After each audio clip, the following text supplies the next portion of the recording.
Bab 301. Taktik pengalihan Tuan Muda. Hei, Bung, kamu mau minum? Di sebuah perumahan biasa, Snow memegang segelas bir dan berkata sambil tersenyum kepada Haris yang mondar-mandir di ruangan itu. Lihatlah betapa cemasnya kamu, dengan Lucifer yang mendukung kita, kamu tidak perlu begitu takut, kan? Saya baru saja berakting di luar tadi. Haris jelas masih takut. Itu $20.000, gaji saya selama 2 bulan, kalau saya kehilangan itu, bagaimana saya akan menjelaskannya kepada istri saya? Kau pasti tidak akan rugi. Snow meneguk birnya. Tunggu saja pertunjukan yang bagus. Di layar televisi saat ini sedang ditayangkan siaran langsung acara pacuan kuda yang telah mereka pertaruhkan. Pacuan kuda belum dimulai. Pembawa acara saat ini sedang menjelaskan rincian tentang 16 kuda untuk perlombaan ini.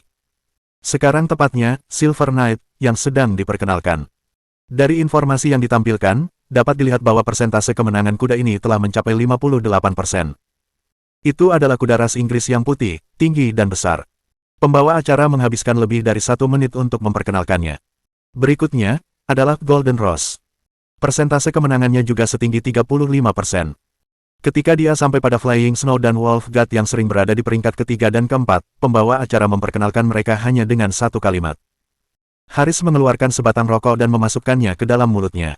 Ia lalu melemparkan sebatang rokok lagi ke arah Snow. Mereka berdua menyalakan rokok dan mulai merokok. Tak lama kemudian, setelah mendengar suara tembakan, 16 kuda itu menyerbu maju dengan ganas. Silver Knight benar-benar sesuai dengan julukannya sebagai kuda terkuat. Tanpa memberi kesempatan kepada yang lain, ia berlari di depan dan memimpin. Kuda di belakangnya, seperti yang diduga, adalah Golden Rose. Ketika Haris melihat Flying Snow dan Wolf God yang sering berada di posisi ketiga dan keempat, ia tersedak asap rokoknya dengan keras. Kedua kuda ini sekarang bahkan tidak berada di posisi ketiga atau keempat, mereka jauh tertinggal, di bawah posisi ke-10. Mereka tertinggal 50 hingga 60 meter setelah berlari hanya setengah putaran. Ini. Haris menatap dengan mata yang sangat lebar. Ini benar-benar baik-baik saja. Seharusnya. Snow juga tercengang. Mengapa kedua bocah nakal ini bertingkah sangat buruk?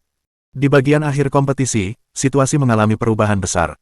Flying Snow dan Wolf God perlahan mulai mengerahkan diri lebih banyak, dan setelah 2 ronde, mereka benar-benar maju ke posisi ke-7 dan ke-8. Seperti yang diharapkan. Snow menepuk pahanya dengan keras. Ada kemungkinan. Haris berkata dengan putus asa, tidak peduli apa, mereka tidak akan bisa menyalip 2 orang di depan itu.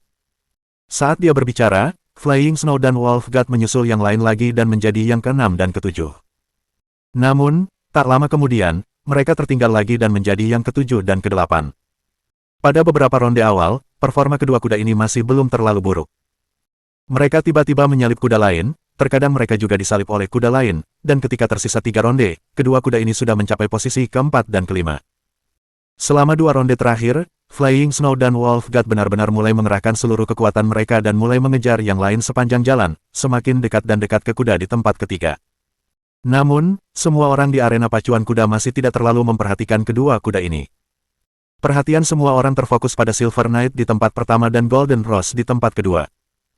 Pada ronde kedua hingga terakhir, Flying Snow dan Wolf God berhasil menyalip posisi ketiga dan menjadi yang ketiga dan seterusnya. Namun, saat itu, jaraknya hanya 200 meter dari garis finish, dan menang atau kalah sudah dapat dipastikan. Dahi Haris dipenuhi keringat, dan Snow juga menatapnya tanpa berani mengedipkan matanya. Selama 100 meter terakhir, sesuatu yang dramatis terjadi. Saat Silver Knight hanya berjarak 50 meter dari garis finish, tiba-tiba kakinya terkilir dan jatuh ke tanah. Benar-benar tak terduga. Kuda yang hampir pasti menjadi juara malah terjatuh. Teriakan kaget terdengar dari bangku penonton. Dan itu belum berakhir. Tepat ketika semua orang mengira Golden Rose akan menjadi juara, sesuatu yang lebih dramatis terjadi. Golden Rose juga terjatuh. Kali ini, orang-orang berhenti tertawa. Karena hampir semua orang yang hadir bertaruh pada kedua kuda ini. Sayangnya, seperti yang diharapkan, kompetisi berakhir dengan Flying Snow sebagai juara pertama dan Wolf God sebagai juara kedua. Hidup Lucifer! Haris langsung berdiri dan berteriak sekeras-kerasnya. Kita menang! Snow menghela napas panjang lega dan bergumam, sudah kuduga, perkataan Lucifer pasti tidak salah. Sementara ada ketegangan di Amerika, Hong Dali masih dengan senang hati menghabiskan setiap hari. Sementara itu, Mu Yuxi dan Catherine yang berada di samping Hong Dali masing-masing memiliki tugas sendiri. Penampilan Catherine sendiri sudah sangat aneh. Namun, yang lebih aneh adalah bagaimana Hong Dali tampaknya tidak menunjukkan tanda-tanda kekesalan saat kedatangannya. Jadi, hal-hal terjadi sebagai berikut. Percakapan dengan pihak Merika. Catherine berkata dengan serius, Tuan muda Dali telah berkeliling untuk bermain setiap hari selama beberapa hari ini. Dia biasanya pergi ke sekolah juga, tetapi dia hanya tidur atau membaca novel di sekolah. Horace bertanya dengan cemas, biasanya dia bermain dengan apa? Catherine menjawab, kudengar dia meminta pabrik mainan untuk memproduksi cukup banyak model mainan kelas atas biasanya. Dia membaca novel di situs web novel daring, dan pada malam hari, dia akan menunggangi Big Turtle untuk berbelanja atau melihat-lihat sekolahnya. Cetak biru sekolah itu sangat keren. Horace bertanya dengan aneh, mainan, novel, melihat-lihat sekolah. Setelah mengulanginya beberapa saat, dia melambaikan tangan dan menunjuk konsultannya di sampingnya. Panggil tim profesional kami ke sini untuk menganalisis tujuan Hong Dali menyiapkan benda-benda ini. Cepat pergi. Tak lama kemudian, tim profesional yang mengkhususkan diri dalam mempelajari perilaku dan niat Hong Dali mengambil posisi mereka. Horace bertanya, Hong Dali akhir-akhir ini sedang bermain dengan model mainan dan patung-patung kecil, itu adalah jenis mobil kendali jarak jauh, kudengar dia telah membuat banyak sekali mobil seperti itu, kalian semua menganalisisnya dan melihat apa tujuannya melakukan itu, cepat. Setelah itu, tim profesional mulai menganalisisnya. Seseorang berkata, menurut prinsip Hong Dali yang biasa, pasti ada beberapa prospek pengembangan mainan yang belum kami temukan. Kalau begitu, bos, mungkinkah film baru yang akan difilmkan Hong Dali terkait dengan mainan? Orang lain berkata, saya pikir kemungkinan ini sangat besar, bos, pikirkanlah, karena Hong Dali telah melancarkan pertempuran melawan Hollywood kita, dia pasti punya beberapa rencana dalam benaknya, jadi, saya pikir dia menggunakan salah satu taktik dari 36 taktik dari negara surgawi yang disebut taktik pengalihan. Orang ketiga berkata, seharusnya memang begitu, di permukaan. Dia bermain game, tetapi sebenarnya dia sedang syuting film, kita tidak bisa dibutakan oleh penampilan luar, kita harus menganalisis secara mendalam tentang tujuan dia melakukan itu. Horace, ini masuk akal. Setelah itu, dia mengangkat teleponnya dan memberitahu Catherine, awasi Hong Dali dengan saksama, begitu ada berita, kamu harus segera melapor, perhatikan baik-baik bahwa kamu tidak boleh tertipu olehnya, kamu harus menggali lebih dalam dan menemukan makna penting dari semua yang dilakukannya. Catherine menelan ludah dengan susah payah. Ya, Tuan. Setelah menutup telepon, Catherine berkata dengan bingung, apakah Hong Dali seseram itu, sampai-sampai perlu membentuk tim khusus untuk mempelajarinya. Namun, begitu memikirkan sosok legendaris yang paling menakutkan itu, Lucifer, Catherine tetap memutuskan untuk mengamatinya lebih saksama. Lagi pula, jika Lucifer tidak datang, maka dia tidak boleh dipanggil untuk datang. Sementara Catherine menghubungi pihak Merika untuk mempelajari tujuan dari setiap gerakan yang dilakukan Hong Dali, Mu Yuxi juga dengan serius menulis buku hariannya tentang pemborosan. Judul: Catatan Pemborosan. Tanggal 27 Juni tahun 2014. Isi utama. Hari ini, Dali pergi ke sekolah dan tidur selama 2 jam pelajaran dan membaca novel selama 6 jam pelajaran. Catatan, inspirasi Dali pasti didapat dari tidur dan membaca novel, bisa dipertimbangkan untuk mempelajarinya di masa mendatang. Sore harinya, ia pergi ke Hotel Hung Lung untuk makan siang. Dali tampaknya sangat tidak puas karena selalu datang ke sini untuk makan. Ia tampaknya berencana untuk memperbaiki renovasi dan gaya hotel. Catatan, penting, setiap kali Dali memiliki ide seperti ini, biasanya akan ada kreativitas yang bagus, tidak terduga tetapi masuk akal pada saat yang sama, brilian. Malam harinya, ia pergi berbelanja sambil menunggangi Big Turtle. Sementara itu, Dali tampak agak tidak puas dengan kecepatan produksi pabrik mainan tersebut. Catatan, tampaknya Dali sangat serius kali ini, namun, apa prospeknya dengan membuat mainan, saya menantikannya.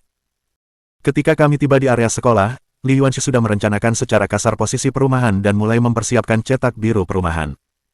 Saya yakin jika itu bisa disinkronkan dengan gaya cetak biru sekolah, pasti akan ada prospek yang sangat bagus.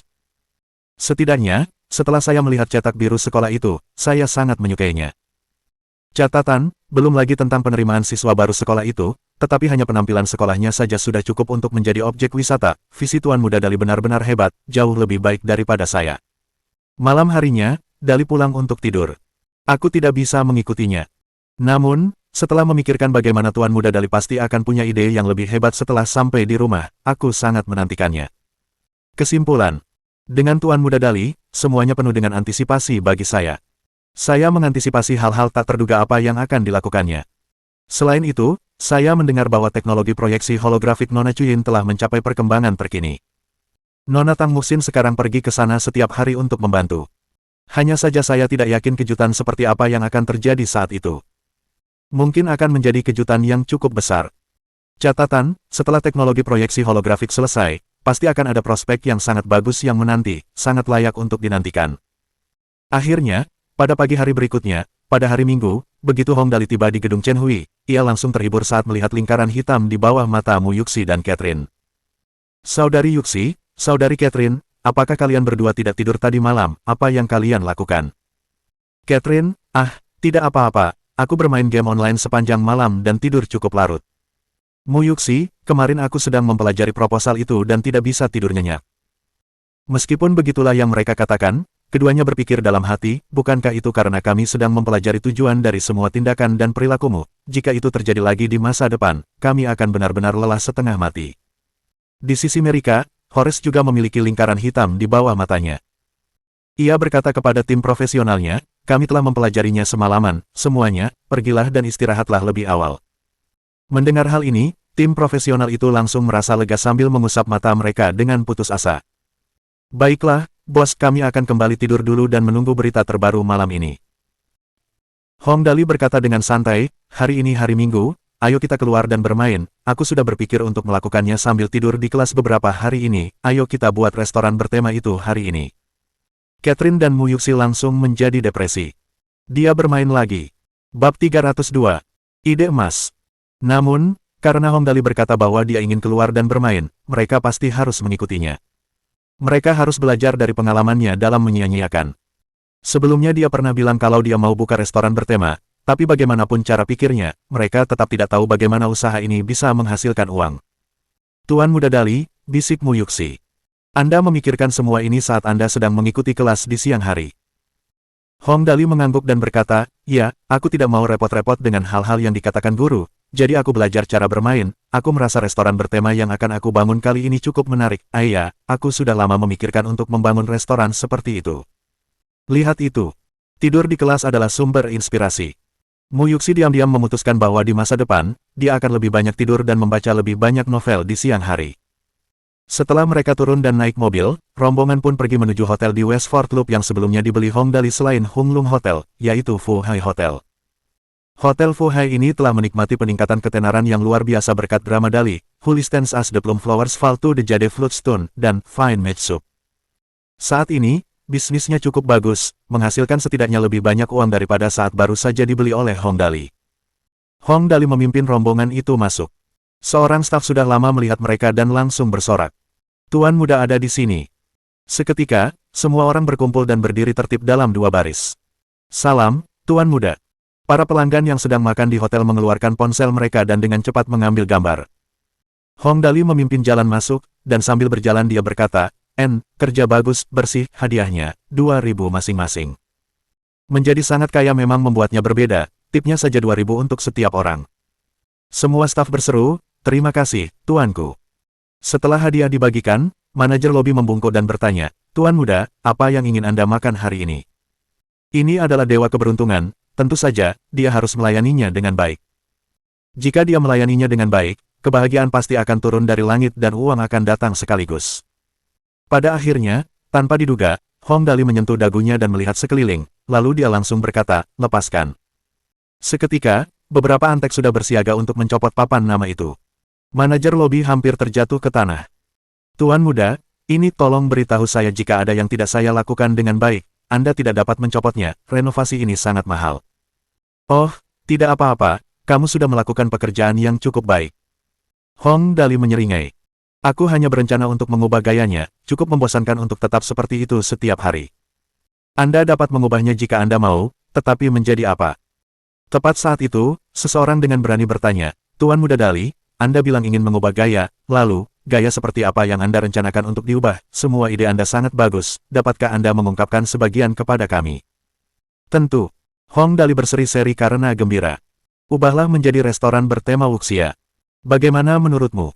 Aku bahkan sudah memikirkan namanya, yaitu, Desa Kebijaksanaan. Desa Kebijaksanaan. Pelanggan di depannya adalah penggemar film The Heaven Sword and Dragon Sabre. Pugilistic World. Adegan ketika pemeran utama pria mengobati luka pemeran utama wanita, dan kemudian terjadi kekacauan besar di Desa Kebijaksanaan sangat disukainya. Karena itu, setelah mendengar kata-kata Hong Dali, dia langsung mengacungkan jempol. Tuan Muda Dali luar biasa, ide ini saja sudah sangat mengesankan. Setelah itu, orang itu melanjutkan, Tuan Muda Dali, kalau begitu, bisakah Anda mempertimbangkan untuk membuka jaringan restoran di desa kebijaksanaan ini? Jika bisa, saya akan membantu mengelolanya. Saya berkantor di Beijing, tidak akan ada konflik kepentingan dengan Anda di sini. Restoran berantai. Hong Dali menyentuh dagunya. Baiklah, jangan banyak bicara dulu, aku tidak terlalu peduli dengan hal semacam ini, aku akan memikirkan cara merenovasinya terlebih dahulu. Sambil berbicara, dia memberi isyarat kepada antek laki-laki itu. Kamu, kemarilah, apakah kamu tahu tentang gaya wuxia ini, apa yang harus kamu katakan saat pelanggan datang? Pelayan laki-laki itu menirukan seorang pelayan sambil mengambil handuk dan meletakkannya di bahunya. Ayo, Tuan, Anda sudah datang, silakan masuk, toko kami menyediakan daging sapi dan anggur premium, konon, tidak ada orang yang bisa menghabiskan 3 mangkuk anggur tanpa mabuk, Tuan, mengapa Anda tidak mencobanya? Begitulah caranya. Hong Dali menatap manajer lobi. Bagaimana, bisakah kamu belajar darinya? Mata manajer lobi langsung berbinar. Bagus sekali. Heaven Sword and Dragon Sabre. Pugilistik World masih dipuji dan dibicarakan secara luas. Jika mereka membuka restoran bertema wuxia, pasti akan sangat populer. Karena itu, manajer lobi mengangguk dengan tegas, Tuan Muda, saya mengerti, ini mudah. Manajer lobi menirukan gerakan Hong Dali sambil menjentikkan jarinya. Semua orang mengerti apa yang harus dilakukan, kan, ayo. Tidak buruk. Hong Dali mengangguk. Kau memang punya kemampuan, kalau begitu, ayo kita mulai. Maka, beberapa dari mereka pun masuk lagi. Di bahu manajer lobi ada taplak meja. Ia bergegas menghampiri dan membungkuk. Ayo, Tuan, Anda sudah datang, silakan masuk, kami menyediakan makanan dan minuman premium di sini, apa yang ingin Anda pesan? Para pelanggan di sekitar tertawa dan mulai mengambil gambar. Cukup banyak orang yang berbisik satu sama lain, ini menarik, haha, aku benar-benar belum pernah ke restoran dengan gaya seperti itu. Setelah direformasi, kita akan datang dan melihat-lihat lagi, tentu saja, ide-ide Tuan Muda Dali semuanya terbuat dari emas. Mata orang yang ingin bertindak sebagai agen Hong Dali untuk jaringan restoran itu juga berbinar. Gaya ini saja sudah unik dan menarik. Berikan aku sepiring berisi masing-masing jenis makanan, biarkan aku mencicipinya. Hong Dali menemukan sebuah meja. Iya, apa nama meja ini? Meja ini. Manajer lobi tidak dapat bereaksi. Meja ini namanya apa? Bodoh. Hong Dali cemberut. Mengapa kamu begitu buruk dalam berpikir divergen? Meja ini akan disebut Blackwood Cliff. Blackwood Cliff. Manajer lobi itu hampir ketakutan setengah mati. Tuan Muda, Anda berencana untuk mendirikan sekte Anda sendiri. Kata-kata ini memiliki cita rasa dunia tinju. Hong Dali dengan santai mulai menunjukkan. Meja itu akan disebut sekte pengemis, yang itu akan disebut kuil Shaolin, dan sisanya akan disebut King Cheng, Wudang, Huasan, Songshan, sekte Ming, dan seterusnya. Sekarang, mata semua pelanggan sudah berbinar-binar. Nama-nama yang disebutkan Hong Dali adalah semua nama sekte yang sering muncul dalam novel wuxia. Blackwood Cliff adalah antagonis besar yang terkenal dalam The Heaven Sword and Dragon Sabre. Pugilistic World. Dengan begitu banyak meja seperti itu disatukan. Dali, kau berencana untuk memulai pertarungan di dunia tinju. Tang Muxin, dengan Little Meo di tangannya, keberatan. Kau harus mencocokkan mereka dengan baik, sekte pedang 5 gunung tidak dapat disatukan dengan tebing kayu hitam. Saya hanya memberikan pendapat saya. Hong Dali menyeringai. Rincian pastinya harus diatur oleh manajer ini, kan? Benar, aku punya ide. Manajer lobi mendapat inspirasi besar. Jika meja ini tidak bisa diberi nama, maka taruhlah meja kayu kecil dan bangku panjang di sampingnya. Meja-meja sekte dapat diletakkan di ruang-ruang sewaan, dan di sini akan ada sekte Ming, dan di sana akan ada tebing kayu hitam. Kita akan mengganti semua kursi di dalam dengan kursi-kursi Voltaire. Betapa hebatnya itu. Ide bagus. Hong Dali mengangguk. Lalu, apa yang masih kau lakukan di sini? Sajikan hidangannya. Baiklah. Manajer lobi menunjuk ke arah dapur. Koki, bersiaplah untuk memasak. Sambil berbicara, dia membawa menu. Tuan Muda, apa yang ingin Anda pesan? Coba saya lihat. Hong Dali mengambil menu dan menunjuknya. Ganti semua nama. Manajer lobi bertanya, apa yang harus diganti? Contohnya, ini. Hong Dali menunjuk hidangan bernama Beautiful Pork Rux. Ini, ganti dengan Dragon Taming Palem. Baiklah, buku jari babi rebus telah menjadi telapak tangan penjinak naga. Semua pelanggan di sekitar bertepuk tangan. Ini bagus. Manajer lobi basah kuyup oleh keringat. Lalu bagaimana dengan ini, 4 bola kebahagiaan? Hong Dali berkata tanpa ragu, bola dali kekuatan besar dapat meningkatkan kekuatan dan keterampilan selama 5 tahun. Pelanggan di sekitar bertepuk tangan. Manajer lobi, daging babi rebus dengan kecap. Hong Dali, pisau api. Manajer lobi, ini mie bening dengan saus cabai. Hong Dali. Satu jari matahari. Hong Dali telah menamai setiap hidangan sesuai dengan metode memasak dan tampilannya. Akhirnya, manajer lobi menggertakkan giginya. Lalu, penis kambing goreng ini. Hong Dali segera memutuskan. Beri nama buku harta karun bunga matahari. Tepuk tangan meriah terdengar di mana-mana. Sungguh tidak mudah untuk memberikan nama yang bagus untuk hidangan biasa seperti itu. Saat itu, semua pelanggan di sekitar sudah sangat bersemangat. Mereka benar-benar ingin mencoba buku harta karun bunga matahari. Sekarang setelah semuanya selesai seperti ini, restoran bertema wuxia akhirnya diputuskan. Sementara itu, Mu Yuxi menulis dengan marah di buku catatan kecilnya di satu sisi. Judul, Catatan Pemborosan. Kemarin Dali mengatakan dia ingin meningkatkan renovasi dan gaya, dan hari ini dia benar-benar datang. Dan yang tidak kuduga adalah ternyata sangat kreatif. Tata letak ala wuxia, dan berdasarkan kesuksesan besar The Heaven Sword and Dragon Sabre Pugilistic World, dia akan membuka restoran bertema di sana. Mungkin tidak ada yang menyangka itu, kan? Selain itu, dilihat dari reaksi para pelanggan hotel yang hadir, mereka semua sangat tertarik. Bahkan ada yang mengatakan ingin mendirikan jaringan restoran. Tidak heran dia bisa menjadi Rookie King of the Year keluarga. Jika sebelumnya aku masih ragu, sekarang, aku benar-benar mengakuinya. Pemborosan benar-benar membutuhkan keterampilan, pemborosan Dali penuh dengan ide-ide yang menakjubkan. Jika orang lain menyia-nyiakan, mereka mungkin hanya akan mengacaukan segalanya dan gagal.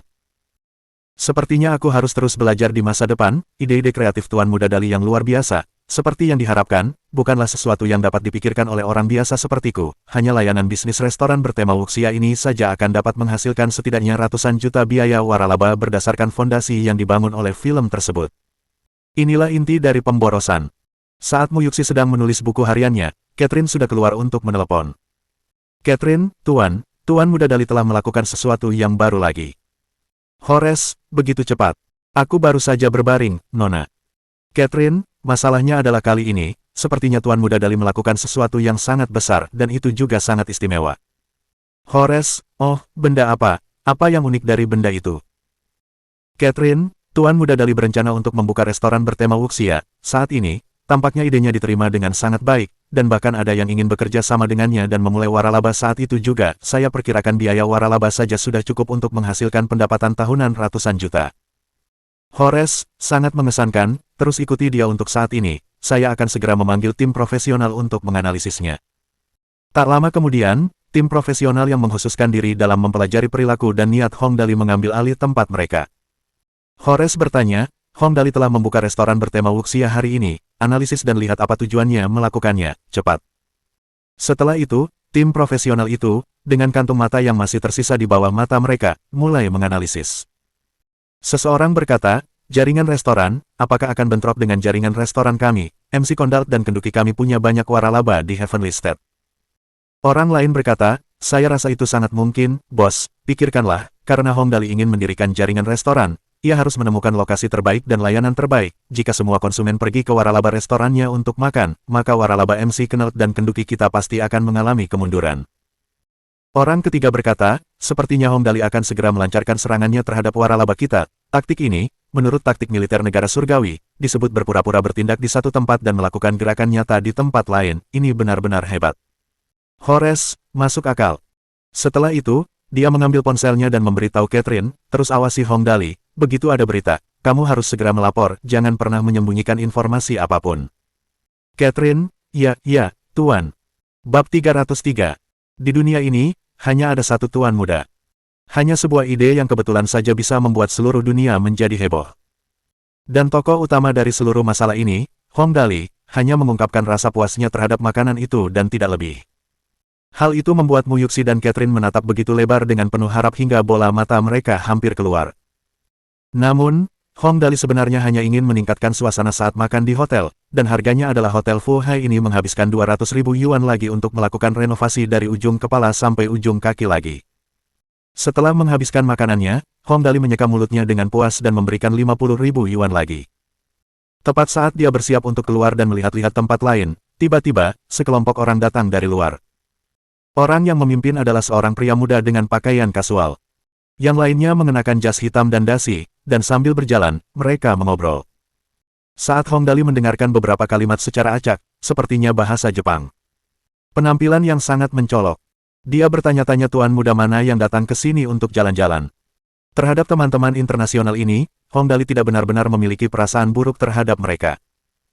Tepat saat dia bersiap untuk memberi jalan bagi mereka untuk lewat, tiba-tiba, seseorang di dalam kelompok itu yang mengenakan setelan hitam, seperti pengawal, langsung mulai menyeret antek-antek Hong Dali keluar dari jalan, dan saat dia melakukannya, dia berkata, "Tuan muda telah tiba, tolong beri jalan." "Terima kasih." "Apa-apaan, aku di sini, apakah masih ada tuan muda yang lain?" Jika semuanya berjalan seperti biasa, maka kedua belah pihak pasti sudah saling menatap dan bersiap untuk mulai berkelahi. Namun, jelas saja, Hong Dali masih sangat rendah hati.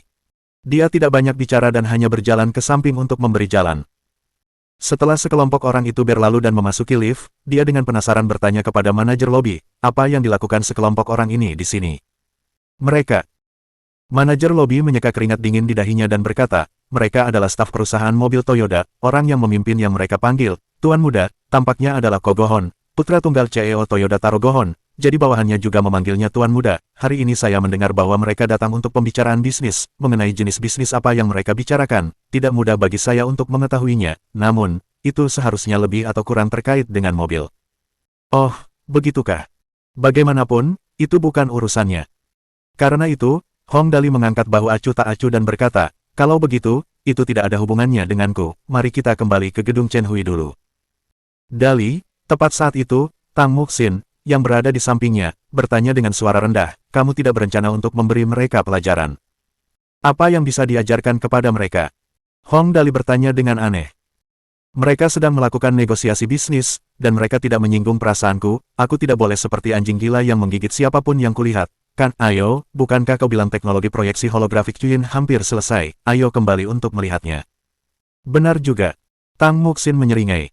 Kalau begitu, ayo kita kembali dulu. Mu Yuxi, yang mengikuti dari belakang, berpikir. Untuk menjadi anak hilang yang sukses, bersikap rendah hati adalah jalan yang tepat. Sementara itu, Catherine berpikir, negara surgawi dan negara Jaban selama ini tidak terlalu bersahabat. Tuan Muda Dali tidak kehilangan kesabarannya. Sepertinya orang ini masih agak santai. Akhirnya, saat dia masih berpikir, pintu lift tiba-tiba terbuka dan seseorang dengan marah berlari keluar. Sambil berjalan, dia mengumpat. Kelompok orang Jabanese sialan ini, mereka terlalu sering menindas orang lain, apa-apaan ini, aku akan pergi dan mencari beberapa alat untuk bertarung dengan mereka. Mendengar itu, Hong Dali menjadi tertarik. Dia buru-buru menghentikan orang itu dan bertanya, kakak, apa yang membuatmu begitu gelisah? Begitu orang itu melihat Hong Dali, setelah mengamatinya dari ujung kepala sampai ujung kaki, dia berkata dengan kaget, kau Tuan Muda Dali yang legendaris. Itu aku, tapi aku bukan dari legenda. Hong Dali menyeringai. Apa yang membuatmu begitu marah? Tuan Muda Dali, sungguh luar biasa aku telah menemukanmu. Orang itu bertindak seolah-olah dia baru saja memegang pelampung saat dia hampir tenggelam, saat dia bergegas maju dan menarik tangan Hong Dali.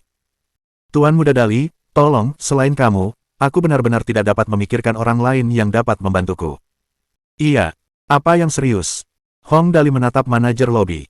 Apakah ada kamar pribadi? Pasang papan nama bertuliskan, Blackwood Cliff. Ayo naik dulu. Ya, pasti ada ruangan. Manajer lobi langsung menuntun mereka ke sebuah ruangan besar dan berkata, Tuan Muda Dali, suasana di sini bagus, dan cukup besar. Anda dan Tuan ini bisa bicara di sini. Efek kedap suaranya pasti bagus. Baiklah, kalau begitu kau boleh pergi. Setelah manajer lobi pergi, Hong Dali menatap orang itu dan bertanya, bagaimana aku harus memanggilmu, kakak? Orang itu terlihat berusia sedikit di atas 30 tahun ini, jadi memanggilnya, kakak, dianggap pantas. Namaku Chu Xiang He, Tuan Muda Dali, panggil saja aku Xiang He. Jawab orang itu. Nama ini agak artistik. Oh, kakak Xiang He, apa yang sebenarnya terjadi hingga membuatmu begitu marah? Hong Dali bertanya dengan rasa ingin tahu, tadi kau bilang hanya aku yang bisa membantumu. Sudahlah, jangan bahas itu. Chu Xianghe duduk di sofa dan berkata dengan putus asa, saya seorang manajer di perusahaan mobil Tianjin setempat, hari ini, saya datang bersama atasan saya untuk berbicara dengan Yang dari perusahaan mobil Toyota, dengan Ko Go-hon dari perusahaan mereka tentang masalah kenaikan harga, saya hanya duduk di samping, dan awalnya, tidak banyak yang terjadi, tetapi tiba-tiba, Kogohon itu berkata bahwa dia ingin Nona Jiang Ruoyu menemaninya semalam, atau tidak akan ada ruang untuk negosiasi apapun. Bagaimana saya bisa tahan dengan ini? Saya benar-benar tidak bisa mendengarkan lebih jauh dan keluar dengan marah. Hong Dali dan yang lainnya saling menatap. Apakah Kogohon ini telah menatap Jiang Ruoyu? Kakak Xiang He, apa sebenarnya yang membuat Kogohon ini menaikkan syarat seperti itu, kenaikan harga? Tang Muxin, yang menggendong Little Meo di sampingnya, bertanya, perusahaanmu akan menaikkan harga mobilnya. Bukan berarti perusahaan kami akan menaikkan harga mobil kami. Chu Xianghe berkata dengan putus asa, kami ingin perusahaan mobil Toyota menaikkan harga mobil mereka. Perusahaan mereka baru-baru ini memodifikasi teknologinya, dan total harga mobil mereka telah turun hampir 10%. Hal ini telah menyebabkan pasar mobil lokal kami menjadi kacau. Ini akan segera mengakibatkan situasi di mana ada satu perusahaan yang mendominasi. Tetapi karena biaya modal mobil kami, harga mobil lokal tidak dapat turun. Sekarang, kami sudah mengalami kesulitan untuk menjualnya. Jadi, kami datang untuk berdiskusi dengannya tentang masalah ini, tetapi orang itu benar-benar mengatakan bahwa jika Jiang Ruoyu tidak menyetujui permintaannya, tidak akan ada ruang untuk negosiasi apapun tentang masalah ini. Nona Jiang Ruoyu sekarang berada di kamar pribadi itu. Dia tidak dapat pergi atau tinggal. Saya penggemar berat Nona Jiang Ruoyu. Apa-apaan, Jiang Ruoyu juga ada di sini. Kalau masalahnya lain, Hong Dali tidak akan mempermasalahkannya. Namun, ada seseorang yang benar-benar mengincar artis di perusahaannya di wilayahnya. Kalau itu atas dasar suka sama suka, tidak apa-apa. Bagaimanapun, hal-hal seperti itu memang terjadi di industri ini. Namun, masalahnya adalah Jiang Ruoyu tidak mau melakukannya. Ini jelas tidak bisa ditoleransi. Dia harus menangani masalah ini, tetapi untuk saat ini, Hong Dali tidak berencana untuk menanganinya terlalu dalam. Tidak perlu menarik kebencian dan membuat musuh di sektor bisnis. Tidak apa-apa terlepas dari bagaimana Anda mengacau dengan orang lain, tetapi Anda tidak dapat menyentuh orang-orang di bawah saya.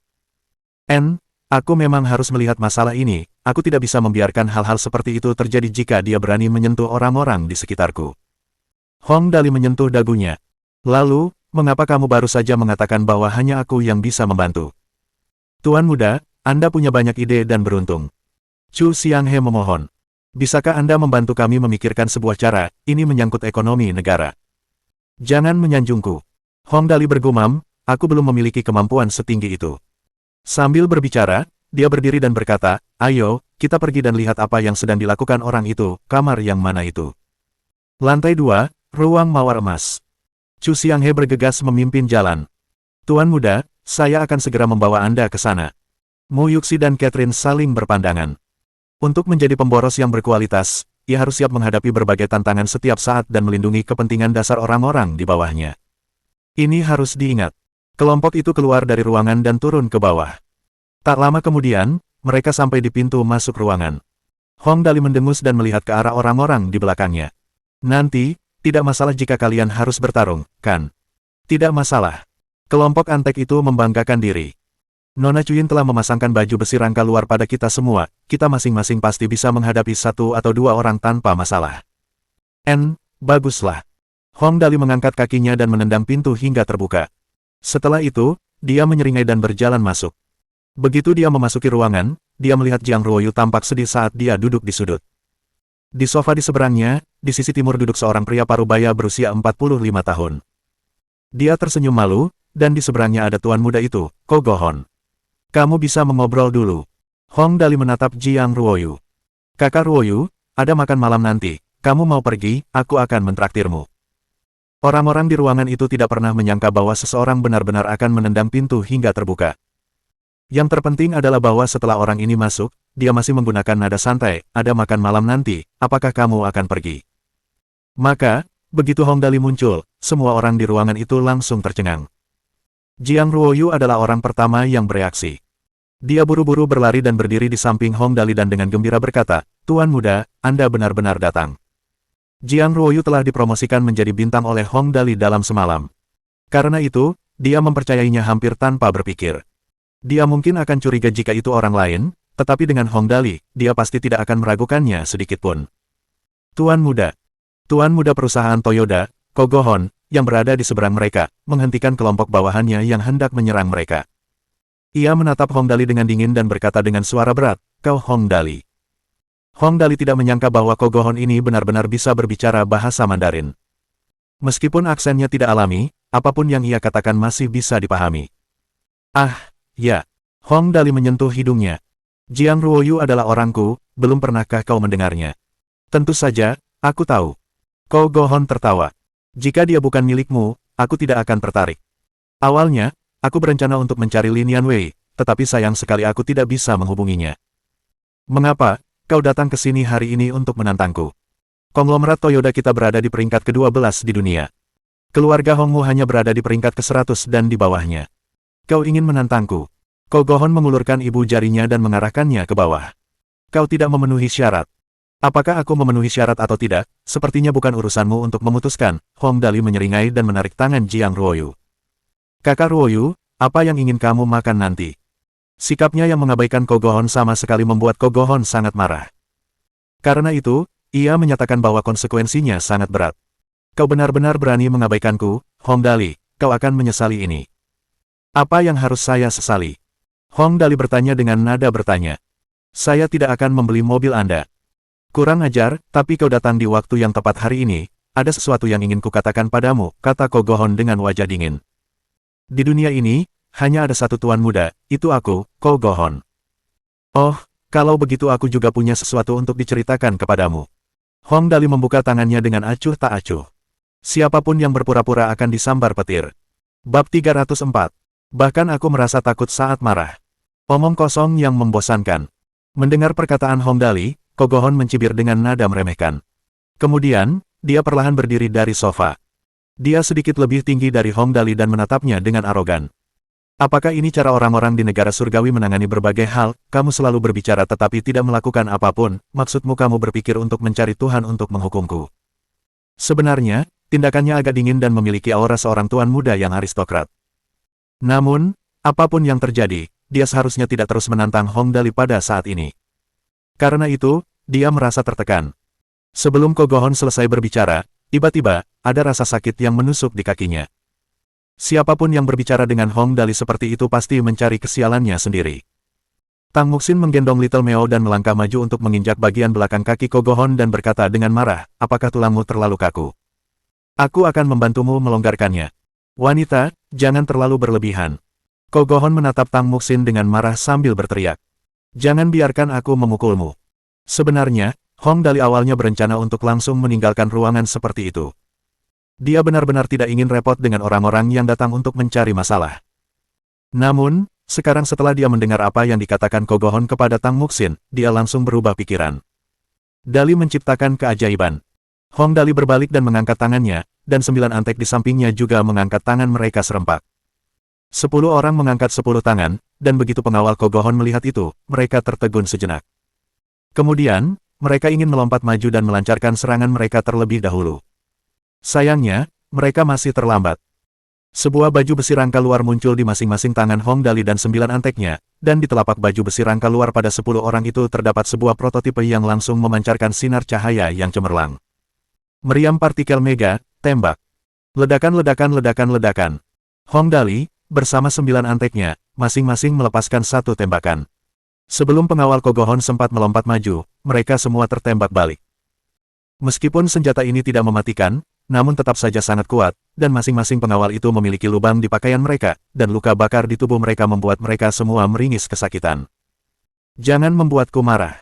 Hong Dali tetap mengenakan baju besi rangka luarnya dan menatap Ko Gohon yang tercengang sambil terkekeh dan berkata, bahkan aku pun takut saat aku marah. Setelah meninggalkan kata-kata yang sangat keren ini, Hong Dali berbalik dan bersiap untuk pergi. Sebenarnya, bukan karena kami orang-orang negara surgawi tidak berani melakukan apapun, hanya saja, lebih sering daripada tidak, kami sedikit takut pada kotoran. Aku mungkin juga memberimu peringatan yang baik. Jangan sentuh orang-orangku. Setelah Hong Dali dan yang lainnya pergi, Ko Gohon menyipitkan matanya, menyentuh dagunya, dan berkata dengan suara yang dalam, ini agak menarik, sepertinya aku pernah meremehkannya sebelumnya, kupikir dia hanya tuan muda yang boros, sekarang setelah kulihat, dia sedikit lebih kuat dari yang kubayangkan. Tuan muda, apa yang harus kita lakukan? Beberapa pengawal di sampingnya terbakar parah. Orang yang memimpin dengan cepat menegakkan tubuhnya dan menundukkan kepalanya sambil bertanya, haruskah kita mengumpulkan orang-orang kita? Dasar bodoh. Ko Gohon berbalik dan menamparkan pengawal itu sambil memaki. Apa kebodoh? Memulai perkelahian berkelompok di negara surgawi. Ya, pengawal yang ditampar itu buru-buru berdiri tegak. Tuan muda benar. Bertarunglah denganku. Kogohon meletakkan tangannya di punggungnya sambil berjalan 2 putaran mengelilingi ruangan. Setelah itu, dia berkata perlahan, bantu aku menghitung semua proyek yang telah dimulai Hong Dali, kita akan memainkannya satu persatu. Di dunia ini, hanya ada satu tuan muda, itu aku. Ya, aku akan segera melakukannya. Pengawal itu langsung meninggalkan ruangan. Setelah semua orang pergi, Kogohon menatap petinggi perusahaan mobil Tianjing yang sudah lama ketakutan hingga wajahnya pucat, tersenyum dan berkata, saya sangat menyesal atas apa yang terjadi hari ini, Tuan, sepertinya kita tidak perlu bernegosiasi lagi, bagaimana menurut Anda? Ini. Dahi eksekutif itu dipenuhi keringat. Tuan muda, apakah Anda tidak ingin mempertimbangkan lebih jauh? Pertimbangkan, apalagi yang harus kupertimbangkan? Kogohon mengangkat bahu. Jiang Ruoyu sudah pergi, dan Hong Dali sudah mempermalukanku dan menyerang pengawalku. Apa menurutmu aku masih akan mendengarkan apa yang kau katakan? Ini. Eksekutif itu tertekan. Kalau begitu saya akan kembali dulu, Tuan muda, mohon pertimbangkan lagi, Anda harus mempertimbangkan lagi. Pergi. Kogohon melambaikan tangannya. Jangan datang dan menggangguku lagi di masa mendatang.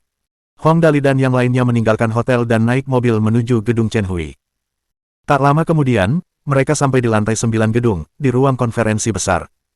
Dali, Kogohon itu terlalu menjijikkan, aku ingin menendangnya beberapa kali lagi. Tepat saat mereka duduk di tempat duduk mereka, Tang Muxin, yang memeluk Little Meo, dengan marah berkata, orang macam apa itu, dan dia mengatakan bahwa di dunia ini hanya ada satu tuan muda, kita tidak peduli dengan apa yang dia suka sebut dirinya sendiri, tapi dia sangat berlebihan. Setelah dia mengatakan itu, Tang Muxin melanjutkan, langkah tadi masih terlalu ringan, aku seharusnya menginjak kakinya sampai dia tidak bisa berjalan selama beberapa hari. Jiang Ruoyu, yang duduk di sampingnya, menundukkan kepalanya dan berkata dengan lembut, Tuan muda, saya minta maaf, ini semua karena saya. Itu bukan salahmu. Hong Dali tidak terganggu dengan apa yang terjadi sebelumnya. Aku tahu dia orang yang sangat narsis hanya dengan melihatnya, bukankah dia sudah mengatakan, hanya ada satu tuan muda di dunia ini, dia mungkin sudah menargetkanku sejak awal, hanya saja aku tidak langsung menghampirinya saat itu, orang ini mungkin bersiap untuk membalas, kita harus membuat persiapan sebelumnya. Berbicara sampai di titik ini, telepon Chu Xianghe berdering. Setelah mengangkat telepon, dia menatap Hong Dali, lalu berkata dengan suara kecil, Bos, saya saat ini berada di lantai 9 gedung Chen Hui, oke, mohon tunggu sebentar. Setelah mengatakan itu, Chu Xianghe berkata kepada Hong Dali, Tuan muda, atasan perusahaan saya ingin datang dan meminta bantuan Anda, bagaimana menurut Anda? Oh, kalau begitu biarkan dia datang, aku juga ingin mendengar kabar darinya. Seperti kata pepatah, musuh dari musuh adalah teman. Hong Dali tentu saja tidak akan menolak. Kali ini, masalahnya berbeda dari yang sebelumnya. Sebelumnya, orang-orang itu adalah orang-orang negara surgawi, dan mereka tidak memiliki banyak kebencian terhadap satu sama lain. Jadi, Hong Dali tidak akan terlalu peduli tentang hal itu. Namun, Kogohon ini berbeda. Dia menargetkannya, dan tujuannya adalah untuk merebut gelar Tuan Muda. Hong Dali tidak akan peduli dengan hal-hal lain, tetapi terhadap orang-orang dari negara Jaban, dia tentu saja tidak memiliki banyak perasaan baik terhadap mereka. Tidak apa-apa jika kamu tidak menyinggung perasaanku, tetapi jika kamu membuat masalah atas kemauanmu sendiri, maka jangan salahkan aku. Meskipun dunia ini berbeda dari kehidupan sebelumnya, Hong Dali masih tahu bahwa negara Jaban telah memulai perang melawan negara surgawi sebelumnya. Kakek besar Hong Tu dan kakek Wang banyak membicarakan hal-hal itu di masa lalu. Seperti kata pepatah, orang yang tidak berpikir jauh ke depan pasti akan memiliki kekhawatiran di depannya. Menghadapi tantangan yang dilancarkan Kogohon, Hong Dali tentu tidak akan menganggapnya enteng. Tak lama kemudian, pria parubaya yang sebelumnya ia lihat di Hotel Fuhai berlari ke dalam ruangan dengan butiran keringat di dahinya. Begitu melihat Hong Dali, ia membungkuk, Tuan muda, kali ini Anda harus memikirkan cara untuk membantu kami. Jangan cemas, bicaralah pelan-pelan. Hong Dali menatapnya. Dia tampak biasa saja, tetapi buku tidak bisa dinilai dari sampulnya. Namun, Hong Dali tetap bersikap cukup hormat. Paman, bagaimana aku bisa memanggilmu? Saya Lida Guo, wakil CEO perusahaan mobil Tianjing milik negara surgawi.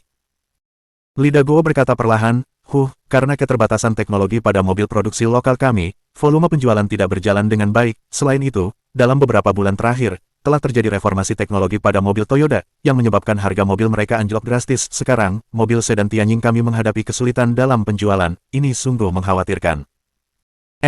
Alasan teknologilah yang menyebabkan harga mobil dari pihak lain lebih rendah daripada yang ada di sini. Hong Dali masih lebih paham dengan hal ini. Sederhananya, orang biasa biasanya tidak akan peduli dengan tempat pembuatannya. Yang mereka pedulikan adalah harganya. Dengan jenis fungsi dan konfigurasi yang sama dari kedua jenis mobil dari kedua perusahaan tersebut, tentu saja, mereka akan membeli yang lebih murah. Tetapi saya tidak bisa banyak membantu dalam hal masalah teknologi. Hong Dali menyentuh dagunya. Bagaimana saya bisa membantu Anda dalam hal ini? Tuan muda. Li Daguo menggertakkan giginya. Tuan muda, Anda adalah dewa keberuntungan, apapun yang Anda mulai akan menghasilkan uang. Banyak uang, hampir semua orang yang berpengetahuan luas tahu itu. Tuan muda, mengapa Anda tidak bermain-main dengan mobil juga? Apa-apaan ini, semua orang di dunia sudah mengetahuinya. Hong Dali ketakutan. Kau tidak bercanda, kan? Kau memintaku bermain-main dengan mobil, aku tidak tahu apapun tentang mobil. Jika itu mainan dan model, aku mungkin masih bisa membantu, tapi, bisakah aku menangani transaksi perusahaan mobilmu ini? Aneh sekali. Apakah ada orang yang mendesaknya untuk menjadi pesaing bisnisnya? Tidak. Tidak. Untungnya, Li Daguo menggelengkan kepalanya dengan keras. Saya tidak meminta Anda untuk membuka perusahaan mobil secara pribadi. Maksud saya, jika saya meminjamkan departemen penelitian perusahaan kami untuk Anda gunakan, bahkan jika Anda hanya menjadi pemegang saham kami, dalam hal ini, kami sudah dapat dikaitkan dengan kapal perang Anda. Saat itu, dengan keberuntungan Anda yang tak tertandingi, saya pikir itu pasti akan efektif. Mendengar ini, Mu Yuxi menutupi wajahnya. Sekarang nama Tuan Muda Dali seperti bayangan pohon satu, perusahaan mobil sebesar itu benar-benar datang untuk memintanya untuk menjadi pemegang saham kami, saya akan meminjamkan semua departemen kepada Anda. Anda juga tidak perlu mengeluarkan uang. Anda hanya perlu menyetujuinya. Bukannya aku tidak mengerti apa-apa, tapi dunia ini berubah terlalu cepat. Sekarang setelah hal baik seperti itu menimpanya, tidak peduli seberapa borosnya dia tidak punya alasan untuk menolaknya. Hong Dali berpikir sejenak, lalu tiba-tiba, matanya berbinar. Baiklah, kalau begitu pinjamkan aku bagianmu itu, akhir-akhir ini, aku bermain-main dengan mobil mainan, sungguh bukan ide yang buruk jika bagianmu itu membantuku dengan ini. Toy. Li Daguo sangat terkejut hingga mulutnya terbuka lebar. Tuan muda, Anda tidak serius, kan? Anda meminta departemen desain profesional kami untuk mendesain mainan mobil untuk Anda berbicara tentang jenis model kendali jarak jauh itu.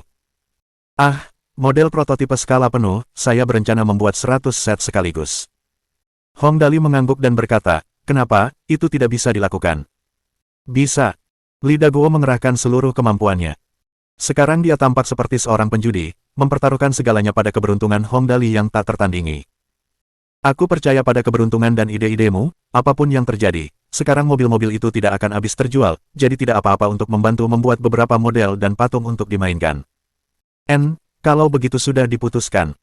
Hong Dali berseri-seri karena gembira. Kalau begitu, kapan timmu bisa datang? Pabrik di sana masih memiliki beberapa masalah teknis yang belum terselesaikan, semuanya menunggu. Beberapa hari ini, memang ada beberapa masalah di sisi pabrik, model plastiknya masih bagus, tetapi mereka benar-benar tidak dapat membuat eksterior buatan berkualitas tinggi dalam skala penuh. Bab 305. Hatsune Miku. Sebelumnya, Li Daguo mengira Hong Dali hanya bercanda. Namun, ia kemudian menemukan bahwa Hong Dali benar-benar serius. Tidakkah kau dengar apa yang dikatakan Hong Dali? Pabriknya juga sudah dipersiapkan. Ya Tuhan, Tuan Muda Dali tidak benar-benar menggunakan Departemen Pengembangan Teknologi Pabrik Pembuatan Mobil Dinasnya untuk meneliti mainan untuknya, kan? Meneliti bagaimana mainan itu bisa bergerak cepat. Atau meneliti bagaimana mengendalikan mainan itu dengan akurat. Namun, karena Li Daguo berani sekali berhubungan langsung dengan Hong Dali, tentu saja dia bukan orang yang pengecut. Dia hanya memikirkannya dan sedikit ragu sejenak, lalu berkata, Tuan Muda, mohon tunggu sebentar, saya akan menelepon CEO kami terlebih dahulu untuk memberitahu dia tentang hal ini, lalu kami akan segera memulainya, karena saya sudah siap bekerja sama dengan Anda, maka kami tentu akan menunjukkan ketulusan kami, saya jamin bahwa kami tidak menipu Anda. Baiklah, pergilah. Hong Dali menyeringai dan melambaikan tangannya. Cepat, aku menunggu di sini. Li Daguo meninggalkan ruang konferensi besar dan mengeluarkan ponselnya. Setelah memastikan tidak ada orang di sekitar, dia langsung menelepon.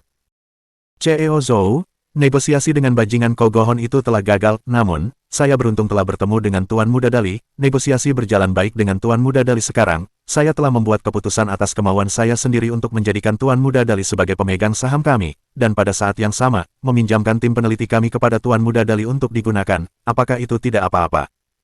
Orang di ujung telepon itu terdiam beberapa saat, lalu terdengar suara berat, apakah Anda yakin Tuan Muda Dali ingin berpartisipasi dalam ini? Ya. Li Daguo berkata perlahan, Tuan Muda Dali sudah terlibat konflik dengan Kogohon karena Nona Jiang Ruoyu, Kogohon juga mengatakan bahwa hanya ada satu tuan muda di dunia ini, itu pertanda bahwa dia akan bertarung langsung dengan Tuan Muda Dali. Karena kita benar-benar tidak punya ide bagus, mengapa tidak bekerja sama dengan Tuan Muda Dali? Jadi, saya membuat keputusan atas kemauan saya sendiri, namun, untuk saat ini, itu hanya sekadar pembicaraan, mengenai apa yang harus dilakukan secara khusus. Itu masih harus diputuskan oleh Anda, CEO Zhou. Anda telah melakukan pekerjaan yang cukup baik dalam hal ini. CEO Zhou berkata dengan suara yang dalam, semua orang tahu bahwa Tuan Muda Dali beruntung. Yang terpenting adalah bahwa dia sekarang adalah satu-satunya penguasa sah Big Turtle. Hanya hal ini saja berarti bahwa negara ini pasti tidak akan merugikannya dengan cara apapun. Sekarang setelah kita terikat bersama dengannya, pasti tidak akan ada kerugian apapun. Dalam hal itu, Anda dapat menjanjikannya 20% dari saham perusahaan kita, dan dia dapat dengan bebas memobilisasi tim penelitian dan pengembangan kita. Jangan meminta apapun. Kali ini giliran Li Daguo yang ragu-ragu. CEO Zhou, kita benar-benar tidak bisa meminta apapun. Omong kosong. CEO Zhou berkata dengan kasar, Anda sebelumnya cukup tegas, mengapa Anda ragu-ragu sekarang? Lihatlah CEO penghui film Slow Deming, perusahaannya telah diambil alih secara langsung oleh Tuan Muda Dali. Pada akhirnya, apa yang terjadi, di masa depan, dia tidak perlu mengeluarkan uang sepeser pun untuk film apapun dan dia mendapatkan setengah dari keuntungannya. Li Yuanshu yang berurusan dengan properti perkebunan, apakah dia mengajukan permintaan, sepotong batu giok dengan nilai lebih dari 2 juta, ditambah dengan wewenang penuh untuk membantu mengelola tanah di area luar Gunung Tianjing, orang mana yang menempel pada Tuan Muda Dali tidak akan menikmati keuntungan yang baik. Anda tidak perlu mengatakan apapun, setelah masalah ini selesai, saya akan meningkatkan saham Anda menjadi 5%. 5% saham, jika dibandingkan dengan perusahaan berskala besar seperti Tianjin Car Company, itu jelas bukan jumlah uang yang sedikit. Li Daguo begitu gelisah hingga ia hampir menjatuhkan teleponnya.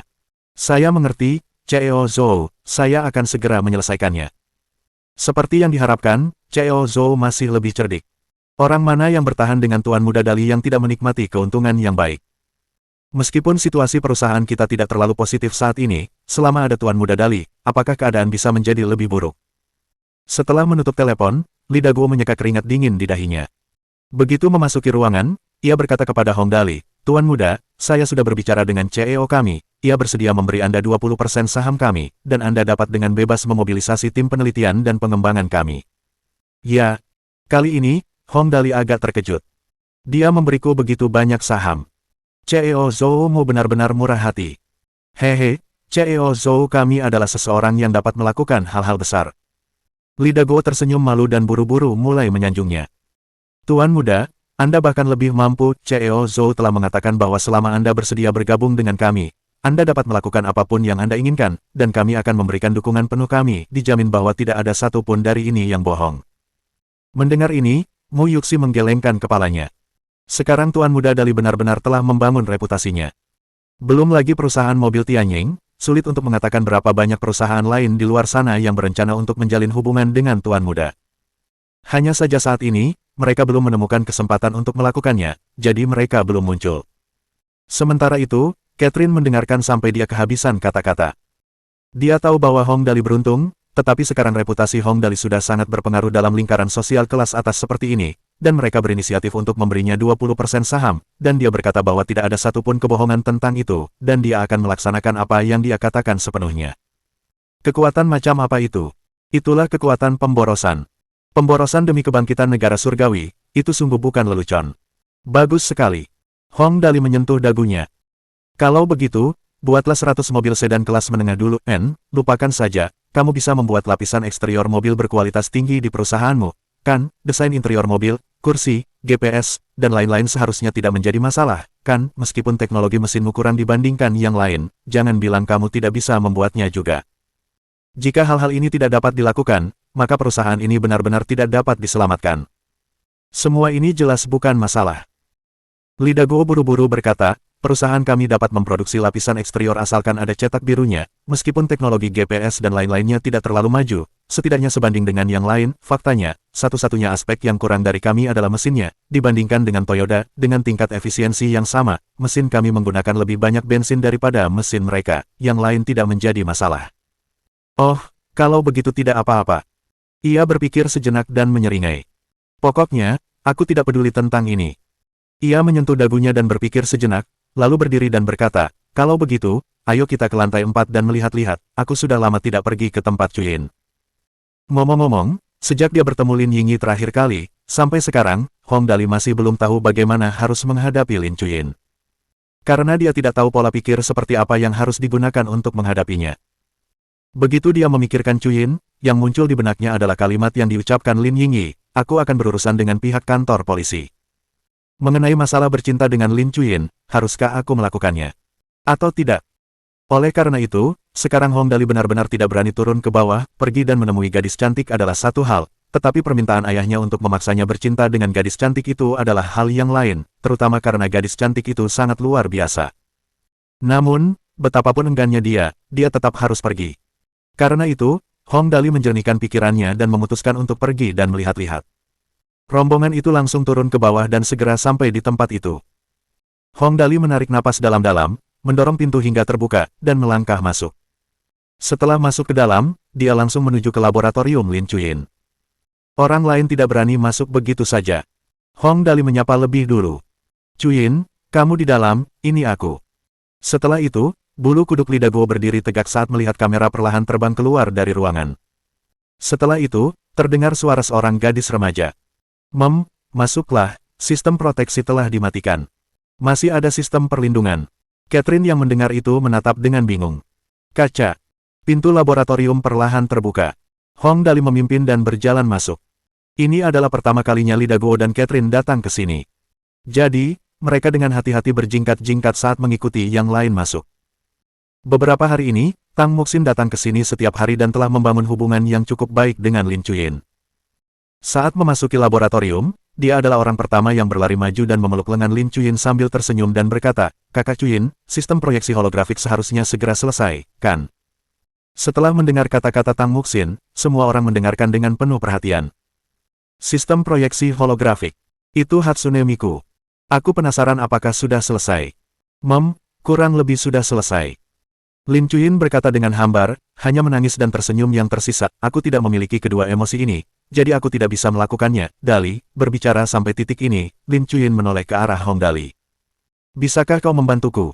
Lin Chuyin yang selama ini tidak memiliki emosi, mampu berkata seperti itu. Hal ini benar-benar membuat Hong Dali merasa terhormat.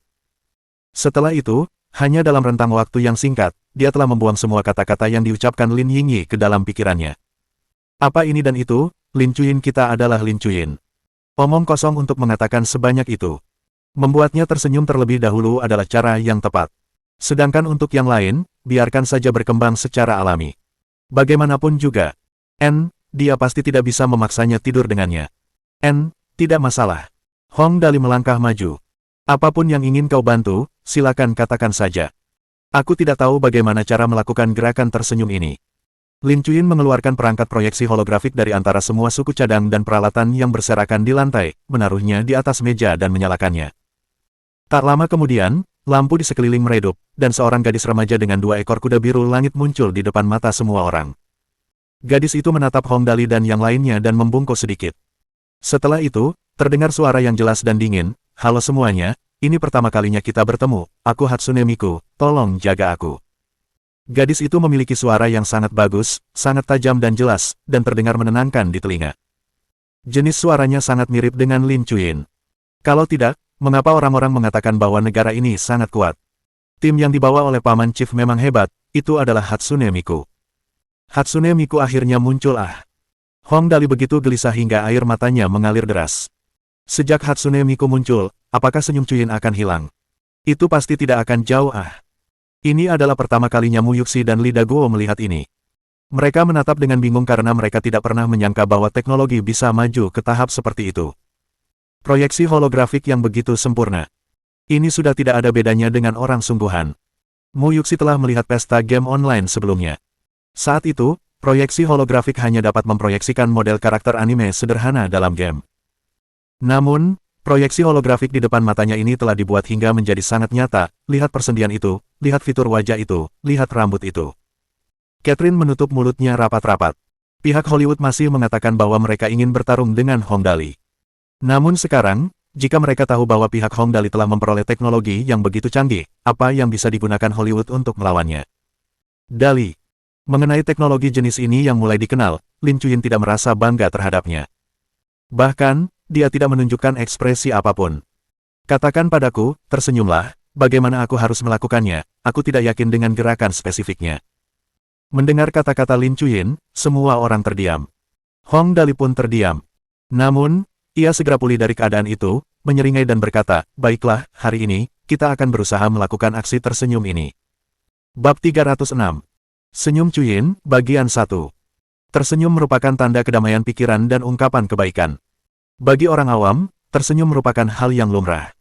Ketika suasana hati seseorang sedang baik, senyum akan digunakan sebagai tanda keramahan saat berbincang-bincang dengan orang lain. Manusia pada dasarnya mampu tersenyum, tetapi sedikit orang yang tahu bahwa setiap kali seseorang tersenyum, 80 otot dari wajah hingga pinggang akan ikut terlibat dalam tindakan ini. Jadi, bukanlah tugas mudah untuk membuat Lin Chuyin belajar tersenyum. Karena dia tidak pernah tersenyum sebelumnya. Dia tidak mengerti perubahan emosi dan bagaimana mengendalikan otot-otot di wajah dan tubuhnya agar bisa tersenyum. Dan hari ini, dia akan mempelajari kembali pelajaran pertama yang telah dilalui seseorang setelah dia datang ke dunia ini. Dari mana kita mulai? Hong Dali agak bingung bagaimana cara mengajari Lin Chuyin cara tersenyum. Semua orang tahu cara melakukannya, tetapi tidak ada yang bisa menjelaskan dengan jelas bagaimana cara mulai tersenyum. Itu seperti bagaimana anak-anak tahu cara minum susu setelah mereka lahir, mereka tidak diajari cara melakukannya. Semua orang di sekitar tidak berdaya. Tersenyum sungguh sulit diajarkan. Sebenarnya, banyak hal yang seperti itu. Semakin umum sesuatu, semakin sulit untuk diajarkan. Bagaimana seseorang seharusnya mengajarkan cara mengunyah makanan. Dan bagaimana menjaga keseimbangan tubuh. Bahkan bernapas, bagaimana seharusnya diajarkan. Hal-hal tersebut adalah hal-hal yang secara alami diketahui untuk dilakukan oleh manusia setelah mereka dilahirkan, dan hal-hal tersebut juga merupakan hal yang paling sulit untuk diajarkan. Bagaimana dengan ini? Hong Dali berpikir cukup lama dan akhirnya punya beberapa ide. Chuyin, ajari Hatsune Miku untuk menggerakkan sisi mulutnya sedikit ke atas, tidak terlalu ke atas, hanya dua sisi mulutnya yang bergerak sedikit ke atas. Baiklah. Lin Chuyin tidak punya pengalaman dalam melakukan hal ini, jadi dia hanya bisa melakukan apa yang dikatakan Hong Dali. Tak lama kemudian, sudut mulut Hatsune Miku di layar bergerak sedikit ke atas. Meski agak tidak wajar, setidaknya sudah ada sedikit senyum. Baiklah, kerja bagus, mari kita lanjutkan. Hong Dali menggerakkan jari-jarinya di sekitar wajahnya dan mencari gerakan otot untuk tersenyum. Tarik otot-otot kedua pipi sedikit ke arah kedua sisi secara berurutan, maka akan terlihat seperti otot yang memimpin gerakan sudut mulut, itu akan jauh lebih alami. Mengerti. Lin Chuyin mengendalikan komputer dan mulai menarik otot-otot wajah Hatsune Miku dengan lembut. Ini benar-benar terlihat lebih alami, dan sudut mulut Hatsune Miku akhirnya menunjukkan sedikit senyuman. Itu adalah awal yang baik. Hong Dali menyentuh wajahnya dan tersenyum lagi dan lagi serta mencari gerakan otot-otot wajah. Tak lama kemudian, ia berkata, saat tersenyum, otot-otot di tulang pipi akan berkontraksi ke atas, sedikit saja sudah cukup, sedikit di atas area kantung mata, ingat, itu hanya sedikit, jangan berlebihan. Lin Chuyin langsung melakukan apa yang dikatakannya.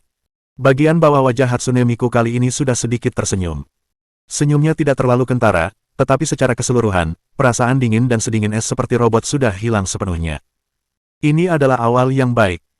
Tang Muxin berseru di sampingnya, Dali, kamu hebat sekali, kakak Chuyin terlihat sangat cantik hanya dengan senyum tipis, aku belum pernah melihat yang seperti itu sebelumnya. Hahaha, tentu saja. Hong Dali tersenyum. Chuyin memang selalu cantik, jadi dia akan terlihat lebih cantik jika tersenyum. Ayo, kita lanjutkan, kurasa hari ini bisa selesai. Mata Lin Chuyin menatap tajam ke layar laptop dan berkata dengan nada hambar, begini, penampilanku saat tersenyum. Sekarang hanya bisa dihitung sebagai setengah senyuman.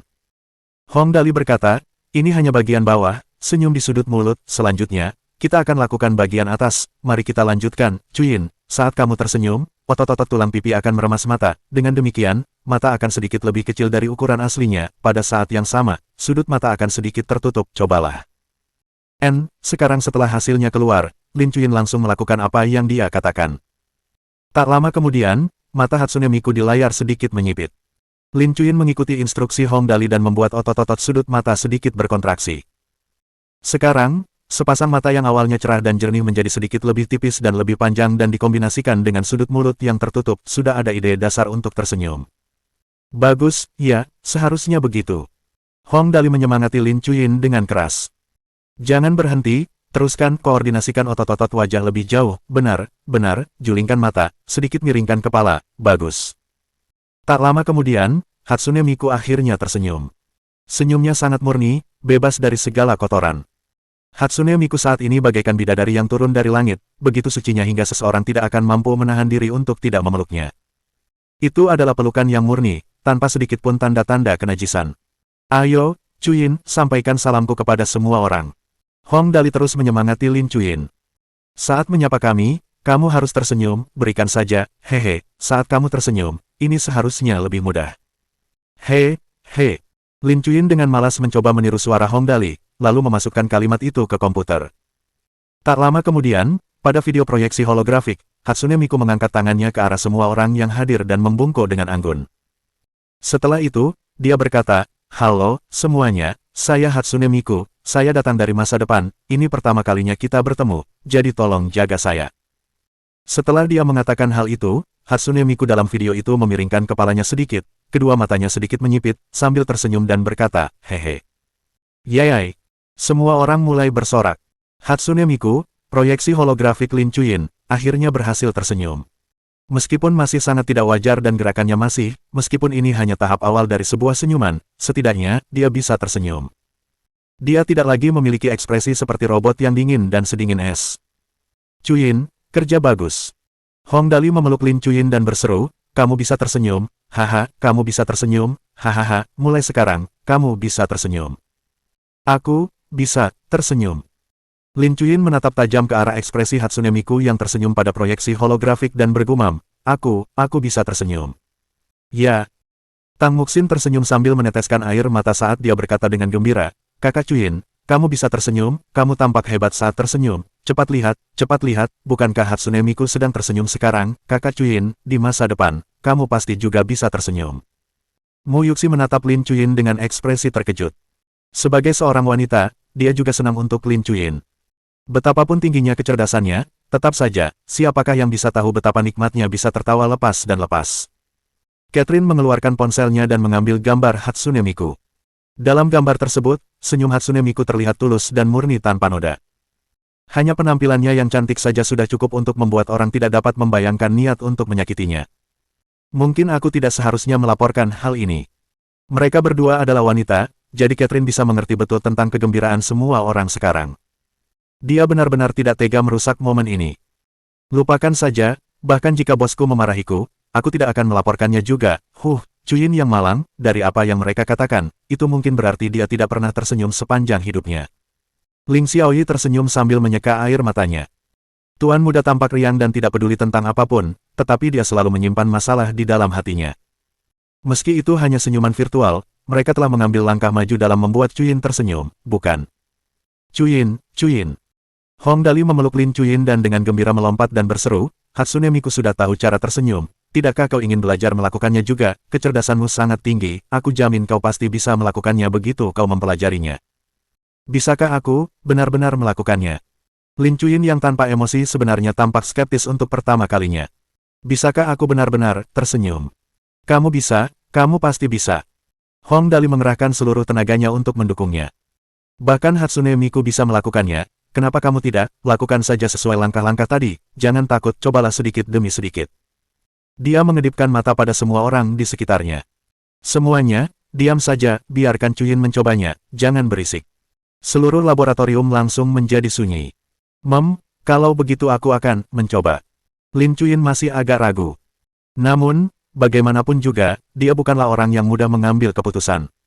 "Aku akan mencobanya sedikit demi sedikit." Sambil berbicara, dia mengingat langkah sebelumnya dan berusaha sekuat tenaga menggerakkan kedua sudut mulutnya ke atas. Sayangnya, meskipun Hatsune Miku di komputer melakukannya dengan sangat mudah, hal itu sangat sulit bagi Lin Chuyin. Lagi pula, dia tidak pernah tersenyum sebelumnya selama 18 tahun hidupnya, dan otot-otot wajahnya sudah agak kaku. Jadi, sangat sulit baginya untuk langsung tersenyum. Sebenarnya, dia tidak bisa disalahkan. Siapapun yang tidak pernah menggerakkan otot tertentu selama 18 tahun tidak akan dapat menggerakkannya seperti dia, seolah-olah ototnya lumpuh. "Jangan patah semangat, teruskan." Hong Dali menyemangati dengan sekuat tenaga. "Lakukan perlahan, sedikit demi sedikit, jangan terburu-buru, sedikit demi sedikit, cobalah gerakan otot-otot wajahmu terlebih dahulu, atau kamu tidak akan bisa tersenyum seperti itu." Aku akan mencoba lagi." Lin Chuyin sebenarnya terdengar agak tidak yakin ketika mengatakan itu, dan dia menjadi agak takut. Jangan takut, selangkah demi selangkah. Hong Dali memberi instruksi padanya selangkah demi selangkah dari samping. Cuyin, kamu pasti bisa melakukannya, pasti, jangan khawatir, ini bukan sesuatu yang bisa dilakukan dalam 1 atau 2 hari, selama ada peningkatan, itu dianggap berhasil. Aku akan berusaha sebaik mungkin. Saat dia berbicara, Lin Cuyin menggerakkan sudut mulutnya lagi. Kali ini, ada perubahan yang relatif kecil. Sudut mulutnya hanya sedikit terangkat ke atas, sedikit. Tetap saja, tidak bisa. Setelah Lin Cuyin berusaha keras, dia agak kecewa. Tetap saja, tidak ada efeknya. Semua orang di sekitar menonton hingga air mata membasahi wajah mereka. Sambil tersenyum, hal ini sangat mudah bagi semua orang. Namun bagi Lin Cuyin, hal ini sangat sulit. Lin Cuyin tampak menyedihkan seperti biasanya sekarang. Dia seorang jenius sejati, salah satu anggota organisasi paling misterius di dunia, Holy Grail, dan seorang ahli militer dengan kecerdasan intelektual setinggi 180. Dia adalah seseorang yang bahkan dianggap sebagai harta karun oleh seluruh bangsa.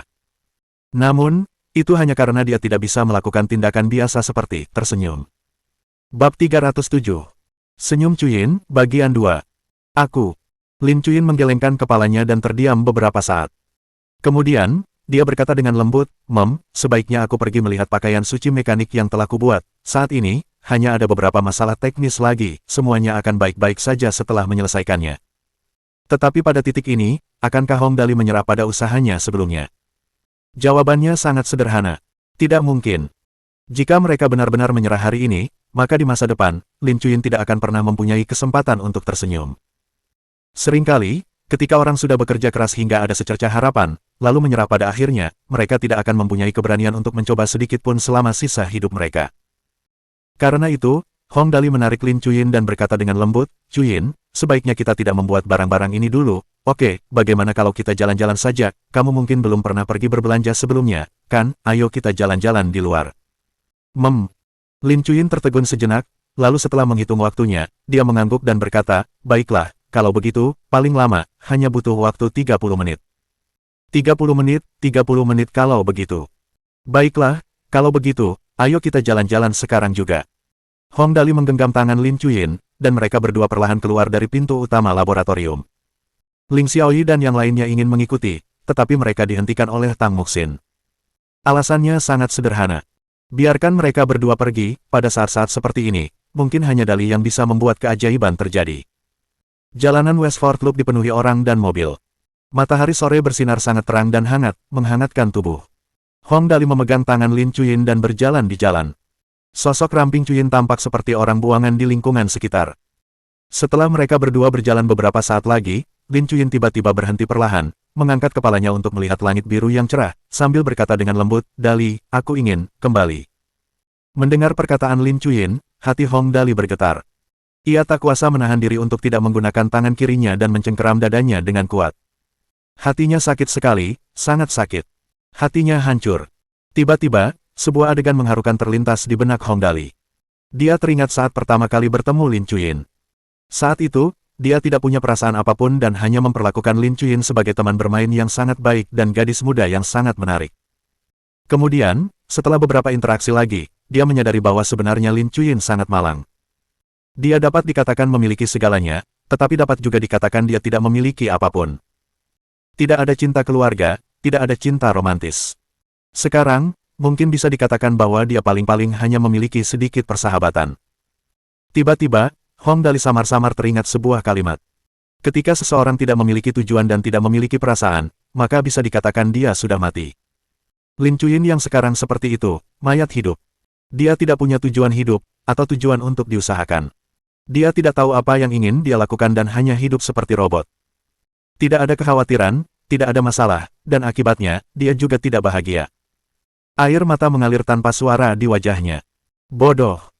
Hong Dali sangat berharap dirinya menjadi orang bodoh, dan dia bisa mengatur dirinya untuk tidak peduli dengan dunia dan tidak memikirkan apapun. Namun, dia tidak bisa melakukan itu.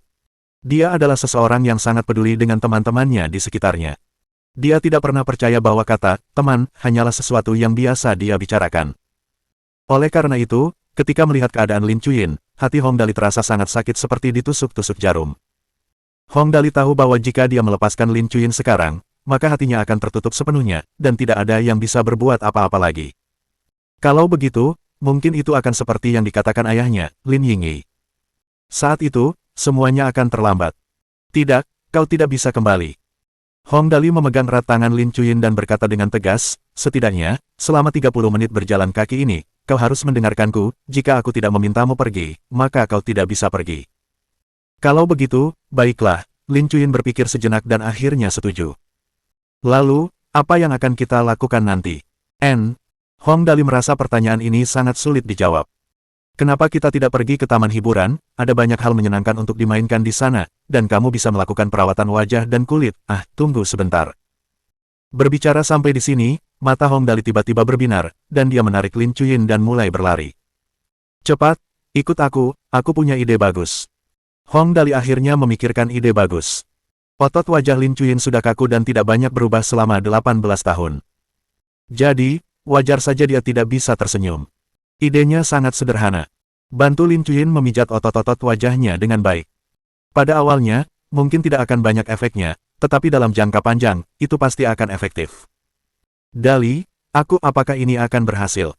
Lin Chuyin memiliki kepercayaan diri yang sangat rendah mengenai apakah dia masih bisa tersenyum. Ini bukan sesuatu yang bisa dilakukan selama dia berusaha keras. Karena hal utama dalam tersenyum adalah bahwa hal itu datang dari emosi bahagia dan gembira dari hati. Hatsune Miku bisa mengandalkan kendalinya sendiri untuk merangsang senyum, tetapi akan sangat sulit baginya untuk tersenyum secara normal.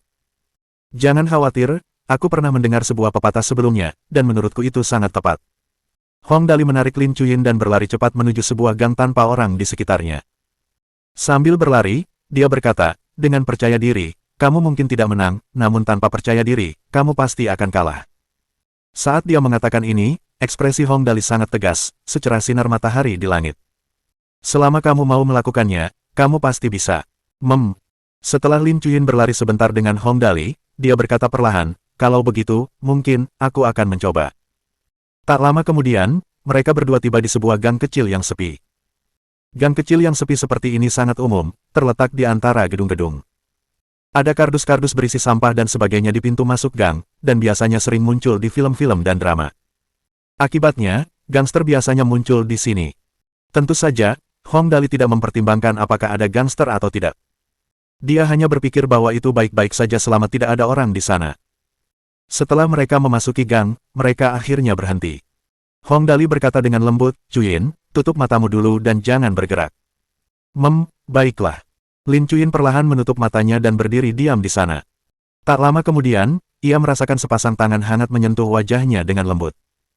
Telapak tangan itu sangat hangat dan kering, serta terasa sangat nyaman saat menyentuh wajahnya. Setidaknya, ia tidak merasakan sedikit pun penolakan terhadap telapak tangan itu. Itu tangan Dali, pikir Lin Chuyin. Mungkin, tidak terlalu sulit untuk berinteraksi dengannya. Tangan Hong Dali mengusap lembut wajahnya pada awalnya, dan setelah memijatnya beberapa saat, kekuatannya mulai sedikit meningkat. Benar sekali, itulah ide Hong Dali. Mereka yang berbaring di tempat tidur dalam jangka waktu lama memerlukan jenis latihan pemulihan otot ini pada kaki mereka, dengan terus memijat otot-otot agar jaringan otot kembali aktif. Ini akan memastikan bahwa mereka dapat berjalan normal di tanah tanpa terjatuh. Hong Dali memikirkan hal ini. Bagaimanapun, otot-otot wajah Lin Chuyin sudah kaku terlalu lama, hampir tidak bergerak sama sekali selama 18 tahun. Jika dia tidak mencoba mengaktifkan otot-otot wajahnya, maka mustahil untuk membuatnya tersenyum. Tidak berlebihan jika dikatakan bahwa bahkan jika Lin Chuyin ingin tersenyum sekarang, dia tidak akan punya energi untuk melakukannya. Hong Dali memijat selama lebih dari 10 menit. Dia mencoba membuat gerakannya selembut mungkin, jadi Lin Chuyin tidak merasa tidak nyaman sama sekali. Bagaimana, apakah sudah lebih baik sekarang?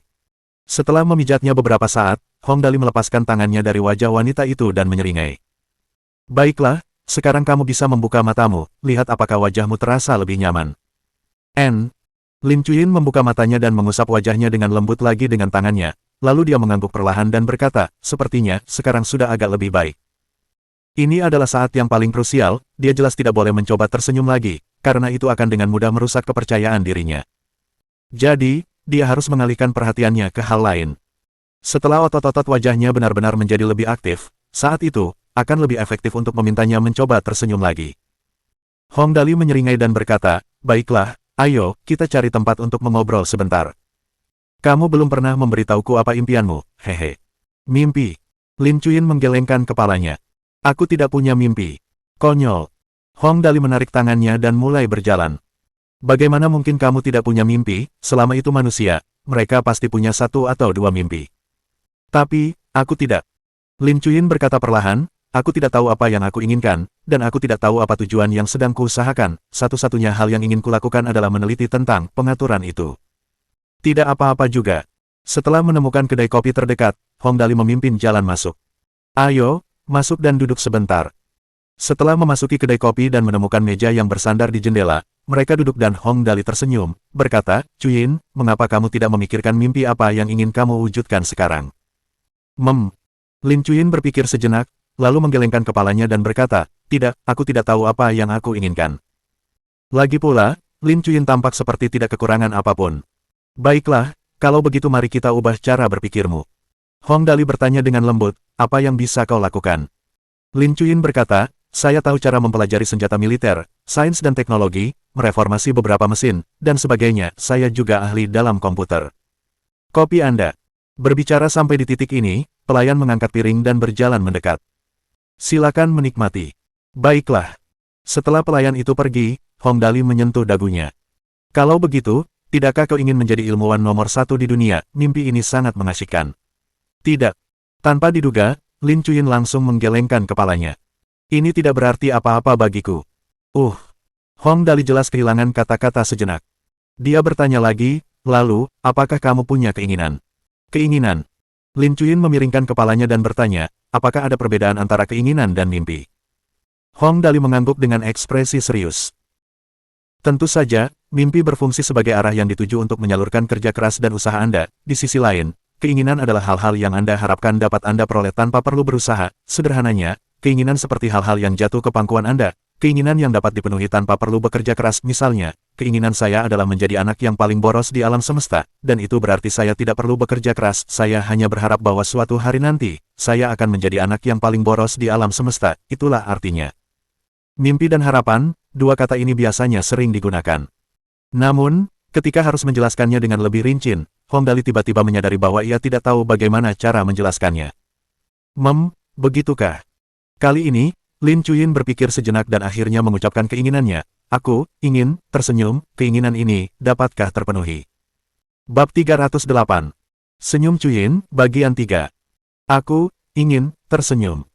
Sebuah permintaan sederhana, tetapi tampaknya telah menghabiskan seluruh tenaga Lin Chuyin. Setelah mengatakan ini, Lin Chuyin perlahan menundukkan kepalanya. Dia, yang tidak akan merasa kesal, tidak tahu emosi seperti apa yang harus digunakan untuk mengekspresikan pikirannya sekarang. Anak malang.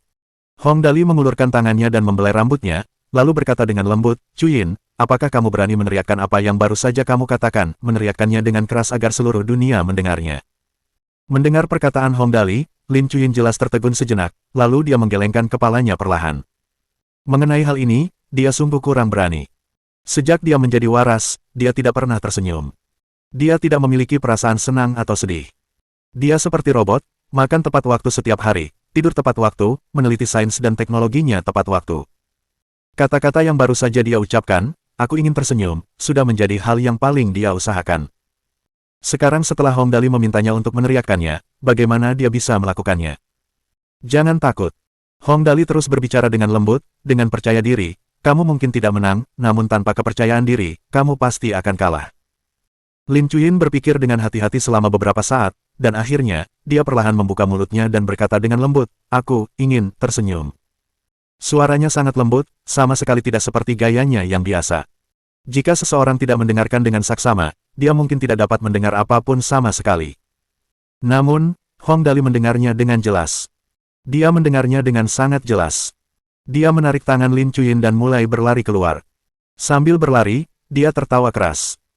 Hahaha, ayo, Chuyin, ayo cari tempat yang bagus untukmu meneriakkan keinginanmu dengan keras, kamu bisa melakukannya, kamu pasti bisa. Keduanya berpegangan tangan dan mulai berlari keluar. Saat itu, pelayan itu menjadi cemas. Ya, Tuan, Anda belum membayar tagihannya. Aku akan membeli toko ini. Hong Dali dengan santai mengeluarkan sebuah kartu dari sakunya dan membuangnya. Jangan menarik kembali kata-katamu. Apa-apaan ini? Pelayan itu langsung putus asa saat dia bergumam pada dirinya sendiri. Apakah kamu pikir kamu Tuan Muda Dali, membeli toko seperti itu? Setelah itu, Ketika dia memasukkan kartu ke dalam pembaca kartu, dia langsung terkejut dan jatuh ke tanah dengan pantatnya. Nilai yang tersisa pada kartu, 3.654.897,00 yuan. Karena dia akan meneriakkan keinginannya dengan keras, maka di manakah ada tempat yang lebih baik daripada atap gedung Chen Hui? Cepat lihat, Tuan Muda sudah kembali. Para antek dengan mata tajam melihat Hong Dali menarik Lin Chuyin saat mereka berlari ke lobi gedung Chen Hui.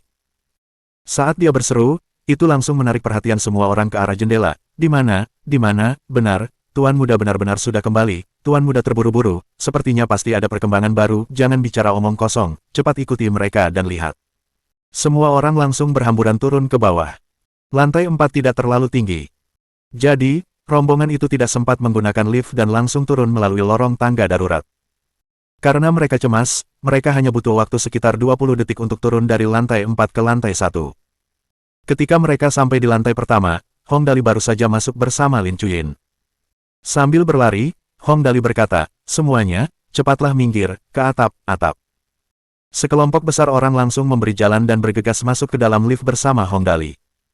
Setelah mereka masuk ke dalam lift, mereka pergi ke lantai atas, dan Hong Dali dan Ling Xiaoyi pergi ke peron di atap. Ling Xiaoyi dan yang lainnya mengikuti dari belakang, dan setelah mencapai sudut atap, Ling Xiaoyi dan antek-antek lainnya begitu takut sehingga kaki mereka hampir menjadi seperti jeli. Tepat pada saat itu, Hong Dali melepaskan tangan Lin Chuyin dan menangkupkan tangannya di sudut mulutnya saat dia berteriak keras ke langit di depannya, kata Chuyin, dia ingin tersenyum. Suara Hong Dali sangat keras saat dia berteriak. Di tempat yang berada puluhan meter di atas tanah ini, suara itu benar-benar dapat membuat orang-orang mendengarnya dengan jelas. Chuyin mengatakan, dia ingin tersenyum. Ayo, teriakkan. Setelah selesai berteriak, Hong Dali terus menyemangati Lin Chuyin. Teriakkan keinginanmu dengan keras, teriakkan, kamu bisa melakukannya, kamu pasti bisa. Aku ingin tersenyum. Setelah menerima dorongan dari Hong Dali, Lin Chuyin akhirnya mendapatkan kepercayaan diri dan menangkupkan kedua tangan kecilnya di sudut mulutnya dan berteriak, aku ingin tersenyum. Tidak cukup. Hong Dali berseru keras, kau terlalu lemah, tidak cukup keras, lakukan setelah aku ingin tersenyum. Aku ingin tersenyum. Dia telah membuang semua keraguan, melepaskan rantai dan kunci di hatinya, melepaskan segalanya. Lin Chuyin berteriak keras dengan putus asa, aku ingin tersenyum. Hahaha, bagus begitulah adanya. Hong Dali tertawa terbahak-bahak dan terus menyemangati Lin Chuyin. Jangan berhenti, teruslah berteriak seperti itu.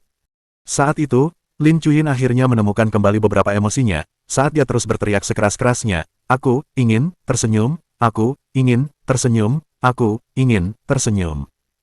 Sekali dia memulainya, dia tidak bisa berhenti lagi. Lin Chuyin mengulangi beberapa kata ini lagi dan lagi. Sampai dia tidak punya lagi tenaga untuk berteriak dan tidak punya lagi keraguan. Menjelang akhir, Lin Chuyin duduk lesu di lantai. Tiba-tiba, otot-otot di wajahnya berkedut pelan, dan sudut mulutnya yang awalnya saling menempel malah sedikit terangkat ke atas. Hong Dali langsung tercengang, menatap wajah Lin Chuyin lama-lama dengan linglung. Setelah itu, dia bergumam seolah-olah sedang berbicara dalam mimpinya, Chuyin, kau tersenyum, kau tersenyum. Dia bergumam beberapa kali, lalu tiba-tiba, seolah-olah dia sudah gila, dia melompat dan berteriak dan berseru dengan keras, Chuyin telah tersenyum, hahaha, Chuyin telah tersenyum ah. Chuyin tersenyum, hahaha. Chuyin tersenyum ah. Suaranya sangat keras, suara tawa yang keras bergema tanpa henti di langit. Tang Muxin, Ling Xiaoyi dan yang lainnya yang menonton dalam diam dari belakang semuanya menutup mulut mereka sambil air mata mengalir di wajah mereka. Lin Chuyin, yang selama ini tidak memiliki perasaan, tidak ada masalah, dan tidak ada kebahagiaan, di bawah bantuan Hong Dali, akhirnya membuat langkah paling penting dalam hidupnya. Ini adalah langkah kecil, tetapi bagi Hong Dali dan yang lainnya, itu adalah langkah besar. Keajaiban, ini adalah keajaiban. Mu Yuxi mengerti banyak hal tentang Lin Chuyin. Melihat kejadian ini, dia bergumam sambil meneteskan air mata, kekuatan Tuan Muda Dali mungkin bisa menyentuh surga. Catherine memandang Hong Dali, dan untuk pertama kalinya, wajahnya memerah. Dia tidak tersipu karena semacam perasaan romantis antara seorang pria dan seorang wanita, tetapi karena dia malu dengan apa yang dia lakukan. Dia harus mengawasi bahkan orang yang tulus, murni, dan baik hati seperti Hong Dali. Itu membuat rasa bersalahnya semakin memburuk. Mungkin, suatu hari, batas ras dan negara di hatinya akan berakhir sama seperti Lin Chuyin, runtuh total. Senyum itu datang sangat cepat, dan pergi sangat cepat pula. Dalam sekejap, ekspresi Lin Chuyin saat menatap Hong Dali kembali lagi ke ekspresi tanpa ekspresi itu. Namun di sudut matanya ada air mata yang terus mengalir. Hong Dali melangkah maju dan memeluk Lin Chuyin dengan lembut, sambil berkata dengan lembut, menangislah, menangislah, apa yang lebih memuaskan daripada ini, meskipun kamu masih belum bisa merasakannya, suatu hari nanti kamu pasti akan mengerti. Air mata Lin Chuyin kali ini mengalir terus-menerus selama lebih dari 10 menit sebelum akhirnya berhenti. Retakan telah muncul di dinding di sekeliling hatinya. Apakah hari di mana dinding itu hancur total masih lama lagi? Setelah kejadian ini, Lin Chuyin semakin dekat dengan Hong Dali.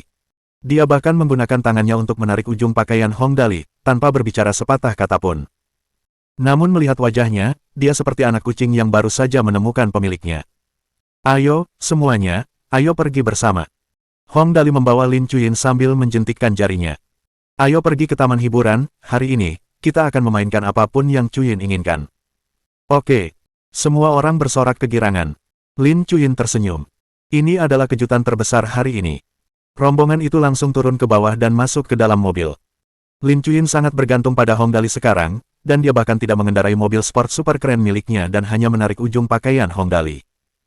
Meskipun dia tidak berekspresi, dia menolak untuk melepaskannya apapun yang terjadi. Tang Muxin menggendong Little Meo dengan satu tangan dan melingkarkan lengan lainnya di bahu Lin Chuyin tanpa sedikit pun rasa cemburu. Mengenai Lin Chuyin, wanita manapun pasti tidak akan merasa cemburu sedikit pun terhadapnya, karena memang tidak perlu begitu. Taman hiburan kerajaan dongeng. Hong Dali menarik Lin Chuyin dan memasuki tempat itu. Begitu mereka masuk, dia bersorak. Hahaha, aku akan memesan tempat ini hari ini. Mendengar perkataan Hong Dali, Ling Xiaoyi dan yang lainnya langsung pingsan. Semua orang kembali teringat dengan adegan saat Hong Dali memesan Ye Lai Xiang saat itu, masih belum banyak orang di Ye Lai Xiang, jadi dia tidak menghabiskan banyak uang. Namun kali ini, itu adalah seluruh taman hiburan, dan mungkin ada sekitar 10.000 orang dilihat dari kerumunannya. Memesan seluruh tempat. Mengapa mereka harus takut, tuan muda kaya? Sangat kaya. Kelompok antek-antek itu langsung pergi mencari manajer taman hiburan, dan begitu mereka masuk, mereka melemparkan sebuah kartu di atas meja. Tuan muda kami ingin memesan tempat itu, ini 5 juta yuan, jika tidak cukup, masih ada lagi, lakukan apapun yang menurutmu pantas. Seberapa yakinkah Anda dengan ini? Begitu mendengar bahwa tuan muda telah tiba, siapa yang tidak akan memberinya muka? Karena itu, manajer taman hiburan itu mengangguk dengan tegas. Tentu, tidak masalah, jangan ragu untuk mengajukan permintaan apapun. Tak lama kemudian, pengeras suara besar di taman hiburan itu berbunyi nyaring, taman hiburan itu sudah dipesan oleh tuan muda hari ini, seluruh tempat itu gratis, semua turis yang datang untuk bermain, silakan bermain apa saja yang kalian mau, kalian tidak akan dirugikan atau tertipu oleh tipu daya apapun. Taman hiburan kerajaan dongeng menjamin dengan kualitas moralnya bahwa taman itu benar-benar kredibel dan dapat dipercaya. Begitu kata-kata itu terdengar, semua turis di taman hiburan itu tercengang pada awalnya, lalu terdengar suara sorak-sorai di sekitar. Hahaha, tuan muda telah tiba, hiduplah tuan muda Hong Dali, Dali menciptakan keajaiban, aku tidak pernah menyangka bahwa aku benar-benar akan bertemu tuan muda yang memesan tempat ini dalam kehidupan ini. Hahaha, tuan muda telah memesan tempat ini, lalu apa yang kita tunggu? Pasti tidak akan ada masalah, ibu, aku ingin duduk di kapal terbang, tentu, tuan muda telah memesan tempat ini hari ini. Kamu dapat bermain apapun yang kamu inginkan. Hong Dali menarik Lin Chuyin, dan Tang Muxin serta yang lainnya mengikuti dari belakang. Orang-orang di sepanjang jalan, setelah melihat mereka, memberi jalan, menyapa, dan memberi hormat. Hong Dali tertawa terbahak-bahak. Chuyin, ayo, mari kita bermain sepuasnya hari ini. Bab 309. Cawan Suci. Di atas mobil bumper. Ah, datanglah padaku, kau akan lihat apakah aku akan menabrakmu sampai mati. Hong Dali mengendalikan kemudi dan menginjak pedal gas dengan keras. Di luar bilik mobil bumper, penuh dengan orang. Semua orang tertawa terbahak-bahak saat mereka melihat Hong Dali memimpin Lin Chuyin untuk menabrak mobil-mobil lain, dan tentu saja, sebagian besar waktu, mereka tertabrak sampai mobil mereka hampir terbalik, orang itu telah menarik terlalu banyak kemarahan dari yang lain. Di sisi lain, Lin Chuyin duduk di kursi sebelah kursi pengemudi, tetapi yang dipikirkannya adalah hal yang berbeda. Konsep mobil ini tidak buruk, hanya saja kecepatannya kurang kencang, jadi tidak ada gunanya ikut kompetisi dengannya. Hong Dali, Chuyin, kita hanya bermain untuk bersenang-senang, jangan pikirkan semua hal ini, tapi apa yang baru saja kamu katakan, kompetisi, bagaimana mobil bumper ini bisa bersaing dalam sebuah kompetisi? Sebenarnya, ini mudah. Lin Chuyin masih memegang erat ujung baju Hong Dali dan tidak melepaskannya. Selama kapasitas baterai penyimpanannya cukup besar, lintasan balap dapat dibangun, lalu menggunakan pengaturan karet anti-tabrakan dari mobil bumper. Dengan begitu, kecepatan dapat ditingkatkan. Ini. Hong Dali sedikit putus asa. Ayo kita main dulu, ini kesempatan langka kalau kamu tidak ingin meneliti sesuatu, tapi... Berbicara sampai di titik ini, matanya tiba-tiba berbinar. Kamu sedang berbicara tentang Crazy Racing Kart Reader, kan? Iya, ngomong-ngomong, ide ini bagus, wahahaha. Ini bagus, aku punya ide baru tentang cara menyia-nyiakan lagi. Crazy Racing Kart Reader. Lin Chuyin tentu saja tidak mengerti arti dari istilah ini. Apa itu? Crazy Racing Kart Reader, ada banyak hal yang bisa dikatakan tentang ini. Di kehidupan sebelumnya, Crazy Racing Kart Reader populer dalam jangka waktu yang lama. Hong Dali tentu saja sangat mengenalnya. Ini adalah jenis game balapan mobil rekreasi, namun, game ini berbeda dari game balapan lainnya. Karena game ini perlu menambahkan kunci drifting, dan Anda dapat menggunakan properti selama kompetisi. Properti tersebut saat ini lebih sulit dibuat, tetapi saya telah memikirkan yang lebih hebat lagi. Setelah mereka tertabrak 2 kali lagi dan menabrak orang lain di waktu yang sama, Hong Dali melanjutkan, kita bisa mempertimbangkan untuk membuat lintasan balap sedikit lebih licin, sehingga lebih cocok untuk drifting. Pada saat yang sama, kecepatan mobil bisa sedikit lebih lambat untuk mencegah kecelakaan. Dalam hal itu, jika kita membuat topografi yang menarik juga, wahahaha, saat itu, kita akan memulainya di taman kita di Gunung Tianjing. Chuyin, bagaimana menurutmu? Baiklah. Lin Chuyin berkata dengan nada hambar, saya akan menyelesaikan aspek teknisnya. Itu. Hong Dali tersenyum dan menggelengkan kepalanya. Tidak perlu terburu-buru mempelajarinya, kita akan memainkan apapun yang kita suka hari ini. Setelah mengobrol sebentar, Hong Dali merasa agak bosan. Tepat saat itu, waktunya juga habis. Jadi, mereka berdua langsung turun dari mobil. Hong Dali menunjuk Biang Lala dari jauh. Chuyin, ayo kita duduk di sana. Baiklah. Sekarang, Lin Chuyin praktis tidak akan menolak saran Hong Dali. Jadi, begitu dia mendengar bahwa Hong Dali ingin duduk di Biang Lala, dia langsung setuju. Di atas Biang Lala. Lin Chuyin mengangguk. Jika kita berbicara tentang Holy Grail, kita harus mulai dari organisasi yang disebut Mensa. Mensa adalah organisasi yang dibentuk untuk orang-orang pintar. Mensa diciptakan untuk membantu orang-orang pintar dalam membentuk liga dan, melalui partisipasi dalam kegiatan yang sangat menantang, memungkinkan anggota organisasi untuk diakui kecerdasannya yang tinggi. Saat ini, Mensa memiliki sekitar 100.000 anggota yang tersebar di lebih dari 100 negara dan wilayah di dunia. Jika Anda ingin bergabung dengan Mensa, Anda harus mengikuti ujian dengan kertas ujian, dengan total 30 pertanyaan, kecerdasan yang dikonversi adalah 148, yang merupakan standar untuk masuk ke klub Mensa. Tes ini biasanya menguji beberapa aspek kemampuan konsentrasi, kemampuan observasi, pemikiran logis, imajinasi, dan memori. Rasio aspek-aspek ini dalam tes ini kira-kira sama, dan jika Anda lebih baik dalam beberapa pertanyaan ini, itu menunjukkan bahwa Anda lebih menonjol dalam aspek tertentu. Setelah mendengar Lin Chuyin sampai di titik ini, Hong Dali langsung terkejut.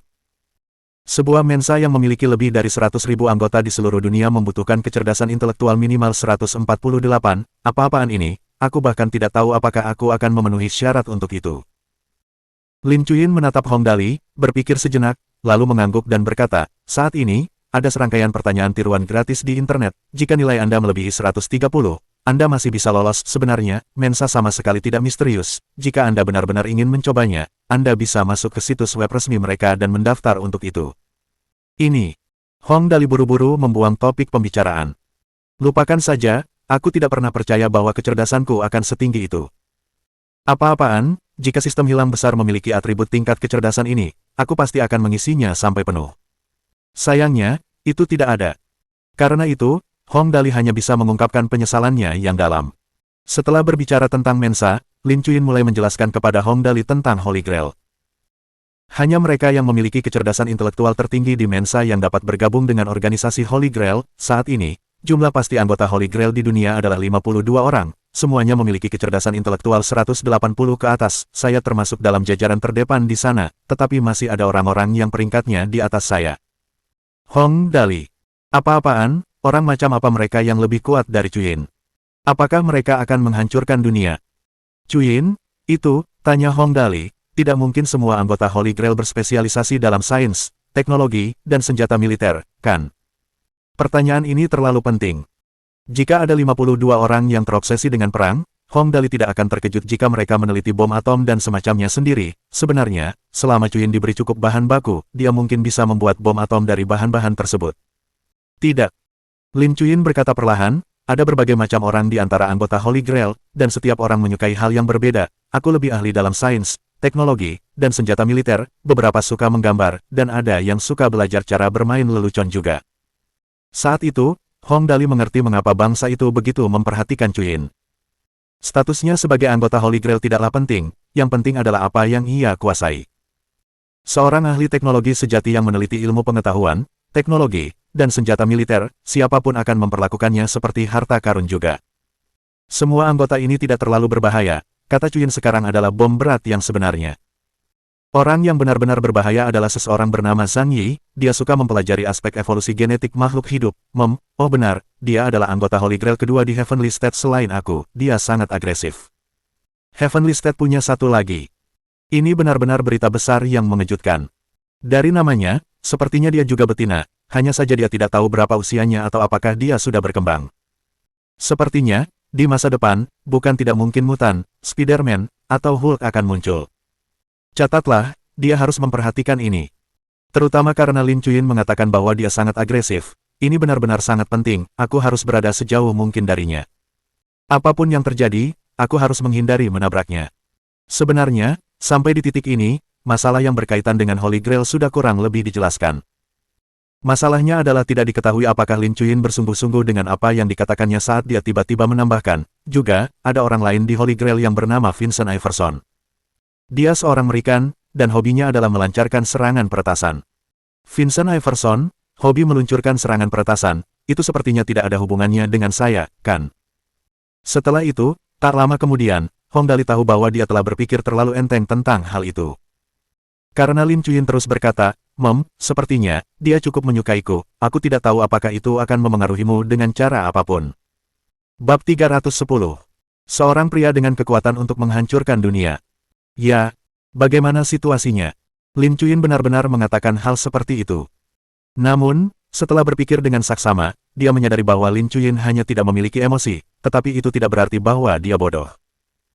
Dia jelas tidak memiliki perasaan terhadap Vincent Iverson itu, tetapi itu tidak berarti bahwa dia tidak mengerti bahwa ada kemungkinan Vincent Iverson akan menemukan masalah dengan Hong Dali di masa depan. Dia sekarang sangat dekat dengan Hong Dali, jadi wajar saja jika Vincent Iverson ini akan menganggap Hong Dali sebagai musuh. Kalau dia menganggapku sebagai musuh, ya sudahlah. Lagi pula, ini bukan pertama atau kedua kalinya hal seperti ini terjadi. Saat ini ada cukup banyak orang yang menganggapku sebagai musuh, jadi aku sudah terbiasa. Tidak masalah apakah dia menganggapku sebagai musuh atau tidak. Namun, tak lama kemudian, Hong Dali membeku. Dia tahu bahwa kenyataan bahwa Lin Chuyin dapat mengenali orang ini dan mengingatkannya tentangnya, berarti orang ini jelas bukan orang biasa. Saat itu, ada banyak lawan yang ditempatkan di depan Hong Dali, tetapi dia tidak peduli. Setelah mereka semua dikalahkan olehnya, dia baru menyadari apa artinya sendirian di puncak. Itu adalah hal yang paling menyakitkan dalam hidup. Biarkan lawan datang lebih kuat dan ganas. Jangan ragu lagi. Jika surga bisa memberiku kesempatan lagi, Hong Dali akan memberitahu lawan. Datanglah padaku dengan lebih ganas. Jika dia harus menambahkan lebih banyak deskripsi untuk ini, Hong Dali berharap itu akan menjadi. Datanglah padaku dengan lebih ganas. Tapi apa daya, lawan kali ini nampaknya terlalu ganas. Lin Chuyin mulai memperkenalkan prestasi gemilang Vincent Iverson. Vincent Iverson, nama panggilan, Lucifer, serangan peretasannya sangat kuat, tidak lebih dari 10 komputer di dunia dapat bertahan melawan serangannya. Tentu saja, ini bukan poin terpenting, yang terpenting adalah kemampuannya yang lain. Berbicara sampai di sini, Lin Chuyin mengeluarkan laptop kecil dan mungil entah dari mana. Setelah menyalakannya dan memasukkan beberapa perintah, tak lama kemudian, laptop itu dengan cepat menampilkan informasi Vincent Iverson. Hong Dali menatapnya begitu lebar hingga bola matanya hampir keluar. Vincent Iverson, seorang pria dengan kekuatan untuk menghancurkan dunia. Catatan tindakan utama. Pertama, awalnya, karena citranya yang baik, ia dilirik oleh sebuah perusahaan film di Amerika. Kemudian, karena atasannya marah besar, perusahaan film itu akhirnya dinyatakan bangkrut karena berbagai alasan. Kedua, karena ia membenci nama, dari konsol game video tersebut, akhirnya, mengalami kekalahan yang menyedihkan dalam persaingan antar berbagai konsol game video rumahan. Perusahaan tersebut pun bangkrut. 3. Konsol permainan video rumah tangga, dan dengan mulai dijual pada hari yang sama. Akhirnya, perusahaan itu menderita kerugian yang menyedihkan bersama dengan dan perusahaan itu, dengan susah payah, berhasil mencegah dirinya tutup. 4. Dukungan untuk Black Knight's Tale. Karena aspek tertentu dari game yang tidak disukainya, Black Knight's Tale diberi nilai 31 poin pada acara evaluasi game, dan dengan cepat menghilang dari pasaran. 5. Di kontes gulat bawah tanah American, WWA. Semua kontestan yang tidak disukainya kalah. Kasus yang paling serius adalah seseorang dengan 4 tulang rusuk patah. Dia tidak dapat berpartisipasi dalam kompetisi lagi selama sisa hidupnya, dan alasannya adalah dia menghina kontestan yang disukai Vincent Iverson dengan berkata, mereka yang menyukai kalian semua bajingan. 6. Berpartisipasi dalam acara promosi kenduki. Kali ini, tidak ada yang berani memancing amarahnya. Satu-satunya lawan kenduki, MC Kenneth, mengalami skandal parasit. Penjualan pada periode waktu yang sama turun hingga 20%. 7. Ada sebuah perusahaan yang menulis tentangnya di sebuah blog, Anda membawa malapetaka bagi orang lain, pastikan untuk tetap rendah hati. Malam itu, terjadi kebakaran besar di perusahaan itu, yang membakar banyak material dan informasi serta membakar 3 bangunan di area tersebut. Perusahaan itu harus membayar ganti rugi sebesar 35 juta dolar Amerika Serikat, dan pada saat yang sama, Vincent Iverson berada jauh di suatu tempat lain. Jadi, dia punya alibi. 8.